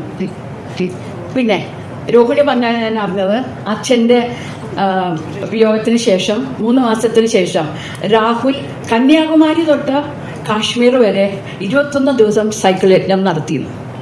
ഇതിലപ്പം നമുക്ക് എന്താ വേണ്ടത്? ഇപ്പം നമ്മുടെ കുട്ടികൾക്കൊന്നും സമയമില്ല, എല്ലാവർക്കും തിരക്കാണ്. അത് അവരെ കുറ്റം പറയാൻ പറ്റില്ല.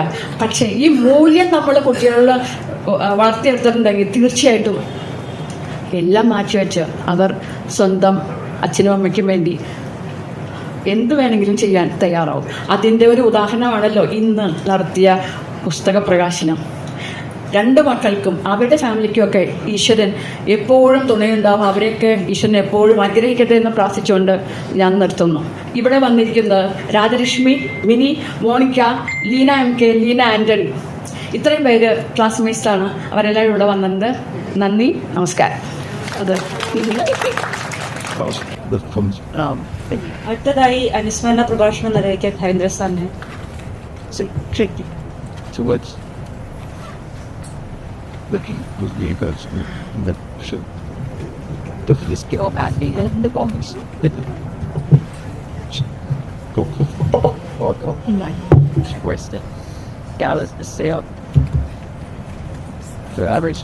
വേദിയിലും സദസ്സിലുമുള്ള എല്ലാ മഹത് വ്യക്തികൾക്കും നമസ്കാരം.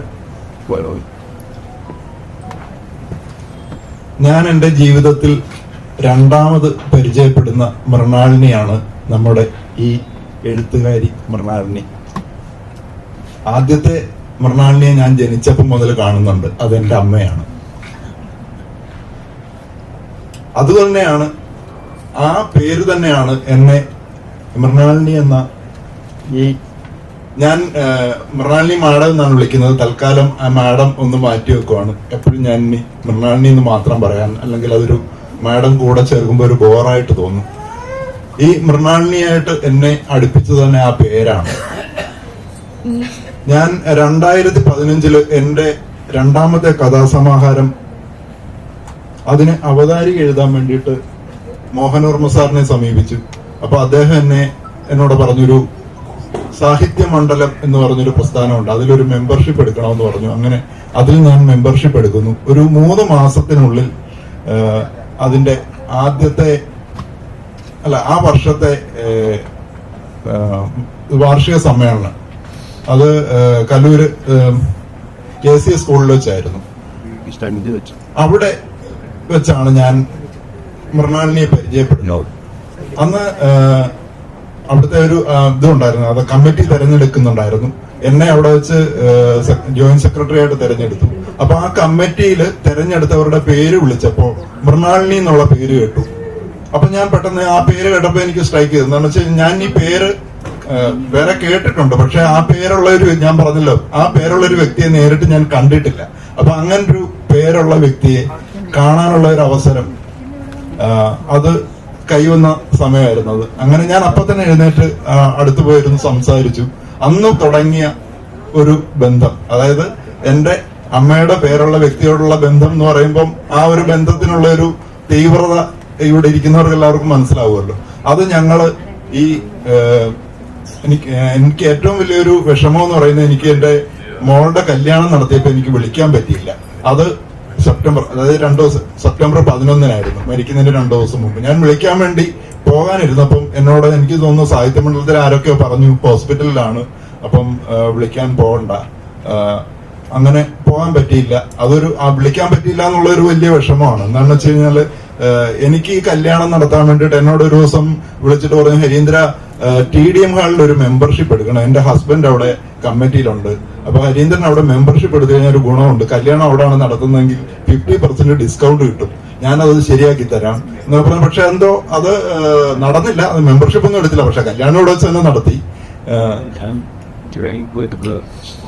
ഇനി മൃണാളിനി എന്ന് പറയുന്ന എഴുത്തുകാരി എനിക്കറിയാവുന്ന രീതിയിൽ, ഇവിടെ എല്ലാവരും അവരവർക്ക് അറിയാവുന്ന രീതിയിലൊക്കെ പറഞ്ഞു. എനിക്കറിയാവുന്ന രീതിയിൽ പറഞ്ഞാല് അക്കങ്ങളുടെ ലോകത്ത് നിന്ന് അക്ഷരങ്ങളുടെ ലോകത്തേക്ക് വന്ന വ്യക്തിയാണ് മൃണാളിനി. ഇത് ജീവിതകാലം മുഴുവൻ അല്ല, വർക്ക് ചെയ്തിരുന്ന അത്രയും കാലം ബാങ്കിലായിരുന്നുകൊണ്ട് എന്നും കണക്കാണല്ലോ ഉപയോഗിച്ചിരുന്നത്. അതുകൊണ്ടായിരിക്കും ചിലപ്പോ ആദ്യത്തെ നോവലിന്റെ പേര് കണക്ക് പുസ്തകം എന്നാണ്. അപ്പൊ അക്കങ്ങളുടെ ലോകത്ത് നിന്ന് അക്ഷരങ്ങളുടെ ലോകത്തേക്ക് വന്നപ്പോ ആദ്യം ഒരു പതർച്ച ഉണ്ടായിരുന്നു എന്ന് എനിക്ക് തോന്നുന്നു. എന്താണെന്ന് വെച്ചാൽ സാഹിത്യമണ്ഡലത്തിന്റെ തേഴ്സ്ഡേ ക്ലബ്ബ്, അത് സാറിന്റെ ഒരു മോനോർമ സാറ്, അതായത് ഞാൻ ജോയിന്റ് സെക്രട്ടറി ആയിരുന്ന സമയത്ത് ഒരു ദിവസം എനിക്ക് തോന്നുന്നു ഹമീദ് സാറിന്റെ വീട്ടിൽ വെച്ച് ഞങ്ങളൊരു കമ്മിറ്റി കൂടി. അവിടെ വെച്ചാണ് നമുക്ക് എല്ലാ വ്യാഴാഴ്ചയും നമുക്കൊരു പരിപാടി തുടങ്ങണം. അതായത് നമുക്ക് ഈ എഴുത്തുകാരെ വെറുതെ ഇങ്ങനെ ഒരു വാർഷിക പൊതുയോഗം അല്ലെങ്കിൽ അങ്ങനെ എന്തെങ്കിലുമൊക്കെ ആയിട്ട് നടത്തിക്കൊണ്ട് പോയിട്ട് കാര്യമില്ല. സാറ് പറഞ്ഞ പോലെ കുറച്ച് ആൾക്കാരെ നല്ല എഴുത്തുകാരാക്കണം. അതിനു വേണ്ടിയിട്ട് നമുക്ക് ഇങ്ങനൊരു പരിപാടി ആസൂത്രണം ചെയ്യാം. അങ്ങനെയാണ് തേഴ്സ്ഡേ ക്ലബ്ബ് ആരംഭിക്കുന്നത്. തേഴ്സ്ഡേ ക്ലബ്ബില് ഒരു കൃതി വായിക്കുന്നു, അത് വായിച്ചിട്ട് എല്ലാവരും നിശിതമായിട്ട് വിമർശിക്കും. അങ്ങനെയായിരുന്നു. അല്ലാതെ നോക്കിയിട്ടില്ല. ഇപ്പൊ ഈ സോഷ്യൽ മീഡിയയിൽ പറയുന്ന പോലെ ഒരു ഇത് വന്നു കഴിയുമ്പോഴത്തെ ആഹാ ഓഹോ എന്ന് പറയുന്ന ഒരു പരിപാടി ആയിരുന്നില്ല. നല്ല ഇപ്പോഴും അത് കണ്ടിന്യൂ, ഇപ്പൊ ഓൺലൈനിൽ കണ്ടിന്യൂ ചെയ്യുന്നുണ്ട്. അപ്പൊ ആ പരിപാടിയിൽ കഥകളും കവിതകളും ഒക്കെ വായിച്ചുകൊണ്ടാണ് മൃണാളിനി എന്ന എഴുത്തുകാരി വളർന്നു വന്നതെന്നാണ് എന്റെ വിശ്വാസം. അതുപോലെ ഇതില് വായിക്കുമ്പോൾ നമ്മൾ വിമർശിക്കുമ്പോൾ അത് ഉൾക്കൊള്ളാനുള്ള ഒരു കഴിവും ഉൾക്കൊള്ളാനുള്ള ഒരു മാനസികാവസ്ഥയൊക്കെ ഉണ്ടായിരുന്നു. അപ്പൊ ഒരു കവിത, അതായത് എനിക്ക് തോന്നുന്നു മുറ്റത്ത് നിന്ന് ഒരു ചെടിയെ പറ്റി എന്തോ ഒരു കവിത എഴുതിക്കൊണ്ടുവന്ന് വായിച്ചു. അത് വായിച്ചപ്പോ അതിലേതോ ഒരു വാക്ക്, അത് ഒരു നാടൻ വാക്കാണ്. അത് മറ്റിപ്പം പലരും അതിനെപ്പറ്റി പറഞ്ഞു, അങ്ങനൊരു വാക്ക് അത് എന്താണെന്നൊക്കെ ചോദിച്ച്, അപ്പൊ അത് ആർക്കും അറിയില്ല. അപ്പൊ ഇത് കഴിഞ്ഞിട്ട് മാറിയിരുന്നപ്പോ എന്നെ വിളിച്ചിട്ട് പറഞ്ഞു, ഹരീന്ദ്ര അങ്ങനെ ഈ വാക്ക് ഇത് എന്റെ ഹസ്ബൻഡിന്റെ നാട്ടില് അവരൊക്കെ പറയുന്ന കോമൺ ആയിട്ട് പറയുന്ന ഒരു വാക്കാണ്, അപ്പൊ അതാണ് ഞാൻ എഴുതിയത്. പക്ഷെ അത് കവിതയിൽ കുഴപ്പമില്ല, പക്ഷെ അത് അവർക്ക് മനസ്സിലാവില്ല എന്ന് പറഞ്ഞു. ഞാൻ പറഞ്ഞു അതൊരു കാര്യം ചെയ്തത് മാറ്റുമെന്നും വേണ്ട, അതിനൊരു സ്റ്റാർ ഇട്ടിട്ട് ഒരു ഫുട് നോട്ട് കൊടുത്താൽ മതി, ഇനിയിപ്പോ ചെയ്യുമ്പോ അങ്ങനെ ചെയ്താൽ മതി എന്ന് പറഞ്ഞു. അടുത്ത ആഴ്ച വന്നപ്പോഴത്തേക്ക് അത് വേറെ രണ്ടാമത് DTP എടുത്തു കൊണ്ടുവന്നു, അതിന്റെ താഴെ ഫുട് നോട്ടൊക്കെ വെച്ച്. അപ്പൊ അങ്ങനെ നമ്മൾ എന്തെങ്കിലും ഒരു കാര്യം പറഞ്ഞാൽ അത് ജെന്യൂൻ ആണെന്നുണ്ടെങ്കിൽ ഉൾക്കൊള്ളാനുള്ള ഒരു മനസ്സുണ്ടായിരുന്ന ഒരു എഴുത്തുകാരിയായിരുന്നു മൃണാളിനി. അതുകൊണ്ട് തന്നെയാണ് 2015 ഈ തേഴ്സ്ഡേ ക്ലബ്ബ് തുടങ്ങി. 2017 2 വർഷം കൊണ്ട് മൃണാളിനി എന്ന എഴുത്തുകാരി എനിക്ക് തോന്നുന്നു മലയാളത്തിലെ തന്നെ ഒരു നല്ല നോവലിസ്റ്റ് ആയിട്ട് മാറി എന്നുള്ളതിന് ഉത്തമ ഉദാഹരണമാണ് കണക്ക് പുസ്തകം എന്ന നോവൽ. കണക്ക് പുസ്തകം എന്ന നോവല് ഞാൻ ഒരുപാട് പുസ്തകങ്ങൾക്ക് കവർ ഡിസൈൻ ചെയ്തിട്ടുണ്ട്. പക്ഷെ പൂർണ്ണമായിട്ട് ഒരു കൃതി വായിച്ചിട്ട് അതിന് കവർ ഡിസൈൻ ചെയ്തത് കണക്ക് പുസ്തകത്തിനാണ്. അത് അതിന്റെ കവർ കാണുമ്പോഴും നിങ്ങൾക്ക് ബോധ്യമാവും എന്ന് എനിക്ക് തോന്നുന്നു. എന്താണെന്ന് വെച്ച് കഴിഞ്ഞാൽ ഞാൻ എനിക്ക് എന്റെ മനസ്സിലേക്ക് ഭയങ്കരമായിട്ട് കയറിയ ഒരു പുസ്തകമായിരുന്നു അത്. അപ്പൊ അതുപോലെ തന്നെ എനിക്ക് അതിന് കവർ ചെയ്യാനും പറ്റി. ഇപ്പൊ എനിക്ക് തോന്നുന്നു രോഹിണിയൊക്കെ എപ്പോഴും എന്നോട് ഞങ്ങൾ തമ്മിൽ സംസാരിക്കുന്ന ഒന്നില് ദിവസം രാത്രി 10 മണിക്ക് അല്ലെങ്കിൽ രാവിലെ വെളുപ്പിന് ഒക്കെ ഇങ്ങനെ സംസാരിക്കാം. മിക്ക ദിവസവും സംസാരിക്കും. അപ്പോഴൊക്കെ ഈ ഡിസൈനിന്റെ കാര്യങ്ങളൊക്കെ പറയും. അങ്ങനെ മൃണാളിനി എന്ന് പറയുന്ന എഴുത്തുകാരി എപ്പോഴും, അതായത് നല്ല ഒരു എഴുത്തുകാരി ആകുക എന്നുള്ള ലക്ഷ്യത്തോടു കൂടി തന്നെ എഴുത്തിലേക്ക് വന്ന ആളാണ്. അപ്പം മറ്റൊരു കാര്യം കൂടെ, അതായത് സാഹിത്യ മണ്ഡലത്തിന് സ്ഥിരമായിട്ടൊരു ആസ്ഥാനമൊന്നും ഇല്ലായിരുന്നു. ആദ്യം ഇതിന്റെ മുൻ സെക്രട്ടറി ആയിരുന്ന ഉണ്ണികൃഷ്ണൻ സാറിന്റെ കലൂരുള്ള ഒരു കെട്ടിടത്തിലായിരുന്നു ഓഫീസ്. പക്ഷെ നമുക്ക് അത് കണ്ടിന്യൂ ചെയ്യാൻ പറ്റാത്ത അവസ്ഥ, അത് അതിന്റെ വാടകയൊന്നും അത്രയും കൊടുക്കാൻ പറ്റാത്ത ഒരു അവസ്ഥയിൽ നിൽക്കുന്ന സമയത്ത്, ആ സമയത്ത് ഞാൻ സെക്രട്ടറിയാണ്. സെക്രട്ടറി ആയ എന്നെ വിളിച്ചിട്ട് പറഞ്ഞു, ഹരീന്ദ്ര, ഈ അത്രയും പൈസയൊന്നും കൊടുക്കണ്ട, എനിക്കൊരു 3000 രൂപ തന്നാൽ മതി, എന്റെ വീട് ഞാൻ സാഹിത്യ മണ്ഡലത്തിന് തരാം. അവിടെ എനിക്ക് തോന്നുന്നൊരു 10-20,000 രൂപ വാടക കിട്ടുന്ന ഒരു വീടാണത്. അത് 3000 രൂപ വാടകയ്ക്ക് സാഹിത്യ മണ്ഡലത്തിന് വേണ്ടി വിട്ടു തന്നു. അത് സാഹിത്യത്തോടുള്ള ഒരു എന്താ പറയുന്നത്, അത്ര അടുപ്പം. ഈ സാഹിത്യം വളരണം, എന്റെ സാഹിത്യം വളരുന്ന കൂട്ടത്തിൽ നമ്മുടെ മൊത്തത്തിൽ എല്ലാവരും വളരണം എന്നുള്ള ഒരൊറ്റ ആഗ്രഹം കൊണ്ടാണ് മൃണാളിനി അങ്ങനെ ചെയ്തതെന്നാണ് എന്റെ ഒരു വിശ്വാസം. അതുകൊണ്ട് തന്നെയാണ് സാഹിത്യ മണ്ഡലം ഇവിടെ ഇത്രയും ആൾക്കാർ, ഒരുപാട്, എനിക്ക് തോന്നുന്നു ഒരുപാട് എഴുത്തുകാർ അതിലൂടെ നല്ലൊരു നിലയിലേക്ക് എഴുത്തിലേക്ക് എത്തിയിട്ടുണ്ട്. അതിന് മോഹനോർമ്മ സാറിനോട് നന്ദി പറയുന്ന പോലെ തന്നെ മൃണാളിനിയോടെ നന്ദി പറഞ്ഞേ പറ്റുള്ളൂ. ആ മൃണാളിനി നേരിട്ട് കേൾക്കുന്നില്ലെങ്കിലും ഞാൻ ഈ പറയുന്നതൊക്കെ കേൾക്കുന്നുണ്ട്. അതുപോലെ തന്നെ മൃണാളിനിയുടെ വളർച്ചയ്ക്ക് സാഹിത്യ മണ്ഡലം എങ്ങനെയായിരുന്നോ അതേപോലെ തന്നെ ആയിരുന്നു ഇൻസ. സാഹിത്യ മണ്ഡലത്തിൽ ഈ കഥകളും കവിതകളും അവതരിപ്പിച്ച് വിമർശനങ്ങളിലൂടെ അതിനെ നല്ല രീതിയിലാക്കിയപ്പോൾ അതിനെ ആ സാഹിത്യകൃതികളെ ജനങ്ങളിലേക്ക് എത്തിച്ചത് ഇൻസയുടെ നവനീതം എന്ന മാസികയാണ്. അതിന് സുകുമാരൻ സാറിനോട് നന്ദി പറഞ്ഞേ പറ്റുള്ളൂ. പിന്നെ ഒപ്പം കണക്ക് പുസ്തകം, എനിക്ക് തോന്നുന്നു കണക്ക് പുസ്തകത്തിന്റെ പ്രകാശന ചടങ്ങില് അതിന്റെ ഒരു റീക്രിയേഷനാണ് ഇപ്പൊ ഇവിടെ നമ്മൾ കാണുന്നതെന്ന് തോന്നുന്നു. ഇപ്പൊ ഇത്രയും വരെ ഞാൻ അന്ന് ഈ എന്റെ അമ്മയുടെ പേരും ഈ അത് ഇവിടെ പറഞ്ഞത് ഓർമ്മയുണ്ടാവും. എനിക്ക് അത്രയും എന്ത് പറഞ്ഞാലും, അതായത് നമുക്ക് ഒരിക്കലും, ഞാനിപ്പോഴും വിശ്വസിക്കുന്നില്ല നമ്മളെ വിട്ടുപോയി എന്ന് വിശ്വസിക്കുന്നില്ല. മൃണാളി ഇപ്പോഴും ഉണ്ട്, നമ്മുടെ കൂടെ തന്നെ ഉണ്ട്. പക്ഷെ നമുക്ക് വേണ്ടി ഇനി രചനകൾ നിർവഹിക്കാൻ കഴിയില്ല എന്നുള്ള ഒരൊറ്റ സങ്കടം മാത്രമേ ഉള്ളൂ. നമുക്ക് ഭയങ്കര നഷ്ടമാണ് സംഭവിച്ചത്. എന്ന് വെച്ചാൽ ഈ ആദ്യത്തെ നോവലിനെ പറ്റി ഞാൻ അത് വായിച്ചിട്ടില്ല, സാറ് പറഞ്ഞ പോലെ അതുകൊണ്ട് അതിനെപ്പറ്റി എന്താണെന്ന് അറിയില്ല. പക്ഷെ കണക്ക് പുസ്തകം എന്ന് പറയുന്നത് നമുക്ക് ഒരു തർക്കമില്ല, നല്ല ഒരു ഇരുത്തം വന്ന എഴുത്തുകാരി എന്ന് അടിവരയിട്ട് പറയാൻ പറ്റുന്ന പുസ്തകമാണത്. അതുപോലെ തന്നെയാണ് കുടിയൊഴിപ്പും. എനിക്ക് ഈ അടുത്ത കാലത്ത് വായിച്ച കുറെ നോവലുകളിൽ ഒന്ന് കുടിയൊഴിപ്പ് തർക്കമില്ലാത്ത കാര്യമാണ്. അപ്പം നമുക്ക് ഇനി ഒരുപാട് ഇതുപോലത്തെ കൃതികൾ കിട്ടേണ്ടതായിരുന്നു. നമ്മുടെ ഭാഗ്യദോഷം എന്നേ പറയാനുള്ളൂ. നമ്മുടെയും രോഹിണിയന്റെയും രാഹുലിന്റെ ഒക്കെ.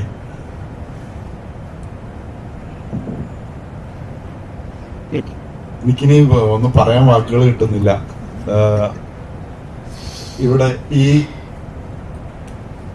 പുസ്തക പ്രകാശന ചടങ്ങിൽ എത്തിയ എല്ലാവർക്കും പബ്ലിഷർ എന്ന പേരിൽ ഈ പുസ്തകം പബ്ലിഷ് ചെയ്യാൻ പറ്റി എന്ന് പറയുന്നതും എന്റെ ഒരു ഭാഗ്യമാണ്. അത് എന്നെ രോഹിണിയായിട്ട് കണക്ട് ചെയ്ത ഒരാളുണ്ട്,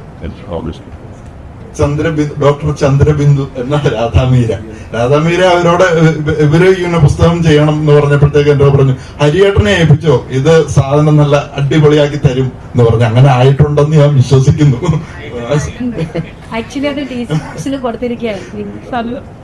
അപ്പോ അങ്ങനെ ഈ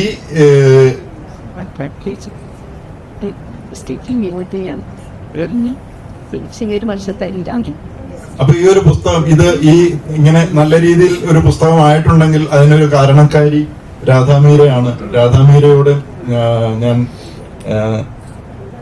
എന്റെ പബ്ലിഷർ എന്നുള്ള രീതിയിലുള്ള നന്ദി പറയുന്നു. പിന്നെ ഇവിടെ ശ്രീമാരി ചേച്ചി എന്ന് പറഞ്ഞു കഴിഞ്ഞാൽ ഇപ്പം എനിക്ക് ഇപ്പം എന്താണ് പറയുന്നത്, എനിക്ക് സ്വന്തമായിട്ടൊരു ചേച്ചിയില്ല. അല്ല, എനിക്കൊരു അനിയത്തി മാത്രമേ ഉള്ളൂ. അപ്പം എനിക്കിപ്പം സാഹിത്യത്തിലാണേലും അല്ലാതാണേലും എങ്ങനെയാണേലും എന്റെ ചേച്ചി. പിന്നെ മേയർ നമ്മുടെ എല്ലാവരുടെയും കൂടെ ആണല്ലോ.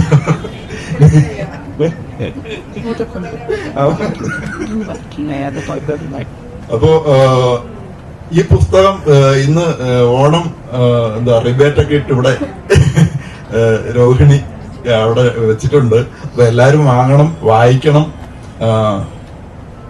എന്നിട്ട് മൃണാളിനിയുടെ ആത്മാവിന് വേണ്ടി പ്രാർത്ഥിക്കണം. ഞാനും പ്രാർത്ഥിക്കുന്നു. എല്ലാവർക്കും നന്ദി, നമസ്കാരം. എന്നോട് ഇപ്പൊ പറഞ്ഞു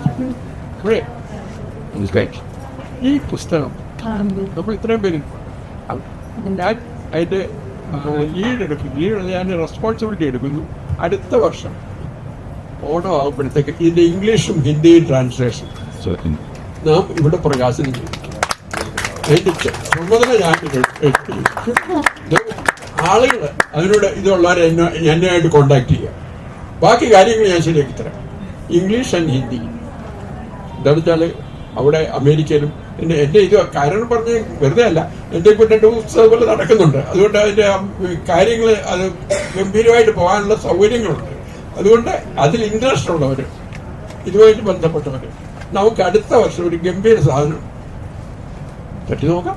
ഇപ്പൊ പറഞ്ഞാണ് പറ്റുമോ ഒന്ന് സാറേ, ഓർമ്മ സാറേ തന്നെ വിളിക്കും. ഓർമ്മ സാറേ പറ്റുമോ ഒന്ന് എന്നോട് ഇപ്പൊ ചോദിക്കാൻ പറ്റും. അത് നല്ല കാര്യം എന്തൊക്കെ വീണ്ടും. അപ്പൊ അതിന്റെ അടുത്ത കൊല്ലം നമ്മൾ ഈ സമയത്ത് ഇതുപോലെ കൂടുമ്പോൾ ഇംഗ്ലീഷ് ഹിന്ദിയും പ്രകാശനം ചെയ്യും. ഒരുപാട് കാലമുണ്ട്. നമ്മളെ ജയിലൊന്നും കൊണ്ടുപോകല്ലോ. നല്ലവരില്ലാത്തതുകൊണ്ട് നമുക്ക് എത്ര കാലം ജീവിക്കാം. അതുകൊണ്ട് നമുക്ക് ഇതൊരു ചലഞ്ചാണ് കേട്ടോ. ഞാൻ responsibility is mine, don't worry about it. ബാക്കിയുള്ള കാര്യങ്ങളെല്ലാം ഓർഗനൈസ് ചെയ്ത് തരാം. പക്ഷെ നിങ്ങളുടെ സഹകരണം നിങ്ങൾക്ക് ആർക്ക് ഇങ്ങോട്ട് മുമ്പോട്ട് വരാൻ സാധിക്കുന്ന ധൈര്യമായിട്ട് വന്നോളൂ. ഫീൽഡ് എസ്പെഷ്യലി ആ കണക്ക് പുസ്തകം ബാക്കി കാര്യങ്ങളുണ്ടല്ലോ, അതിനൊരു സ്പെഷ്യൽ. പക്ഷേ എല്ലാം റീച്ചൊക്കെ ചെയ്യേണ്ടി വരും പലതിലും. When we are going with international level, we have to be very careful. There should not be any mistakes. നമ്മൾ പറയുന്ന പോലെ ആയിരിക്കും. So that editing and all those we will do the best way possible. അപ്പോൾ നമ്മൾ അടുത്ത കൊല്ലം English ഹിന്ദിയുടെ പ്രകാശനം ഇവിടെ നടത്തുന്നു. ഓക്കെ.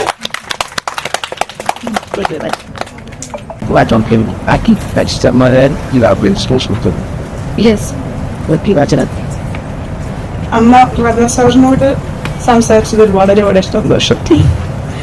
കൃതജ്ഞത നിർവഹിക്കുന്നത് എന്റെ ചേട്ടൻ Rahul.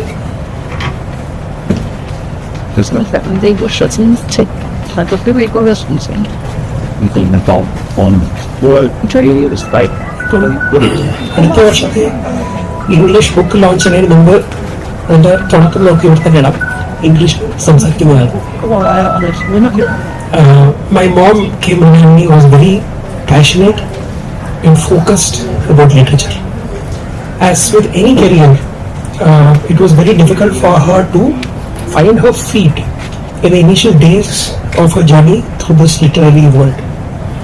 The support and the mentorship of many of you sitting here have helped make it easier for her. We take this as a great opportunity. We, when I say we, the Mrinalini, Tony, Yaram, Ubail, family members, we take it as a great opportunity to mention a few such names here. Thank you to Saubhani Jain, not only the ex-mayor of the city, but also her sister, for being there with Amma during the tough times and the good times. Thank you to renowned author Sri Kumari Ramachandran for being an inspiration to Amma. Amma has taken a lot of direction from you.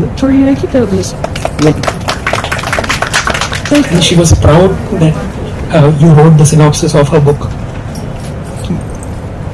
So, thank you to President Ernakulam Karavam Egotilu for providing this space to host this event. It is indeed befitting, as both Acha and Amma were deeply involved with Ernakulam Karavam. Thank you, Assistant Professor, St. Xavier's College, Dr. Chandrabindu, for all the help you have extended to Amma as a fellow author, Sahitya Mandalam member, and a friend. Thank you, retired Justice Dr. K. Sukumar, for being such an avid supporter of Amma's literary work. She always used to talk about how a person of your stature has promoted her work at numerous occasions, for which she was not only honored but also grateful. Thank you, ex-president of Kerala Sahitya Mandalam, KL Mohan Verma, for being Amma's guiding star, mentor and critic. Many of her literary decisions were made after consulting with you. Not many days were there when the name Mohani Verma sir was not mentioned in the house. So, thank you, the retired principal Bharati Vidya Bhavan Usha Kanani, for being the friend that you were to Amma. You were part of a support system, and it was this support system that gave her strength to face the difficulties in her life. Thank you, President, Click Communications, and Thursday Club member, C.V. Haringran, for all the effort to get this book published within a record time. A big thanks to Rohini, my sister, for tirelessly working at the forefront to get the book published exactly on this date, exactly 1 year on Amazon anniversary. A huge thanks to her, my wife, who was always working in the background, giving us pro tips to make everything perfect, just the way I wanted it. I'm sure I wouldn't have mentioned a lot of people's names, but please understand that everybody, we are thankful to everybody present here, and all. I thank all members of Kerala Sahitya Mandalam, President Nimitan sir, Thursday Club members, Amma's family who's been here, her friends from college, from school, whose names I have not taken individually, but please understand that you are heartfully thanked. And lastly but not least, those who have taken your time out to come over here. So just wanted to add one more thing. Amma's books are kept over here. All the 4 books are here, can be purchased. Also, the most important aspect, we'll have lunch now. So the lunch is to the entry to the way is through your right. It's a big one. Thank you.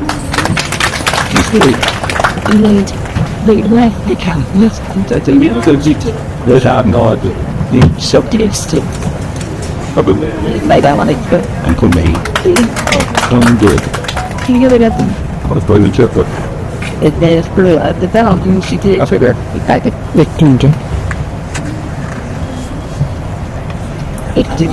to the model, to the couple.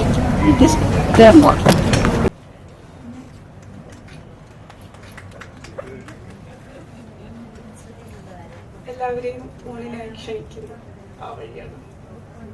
Book വേണമെങ്കിൽ ഈ വഴിയാണ്.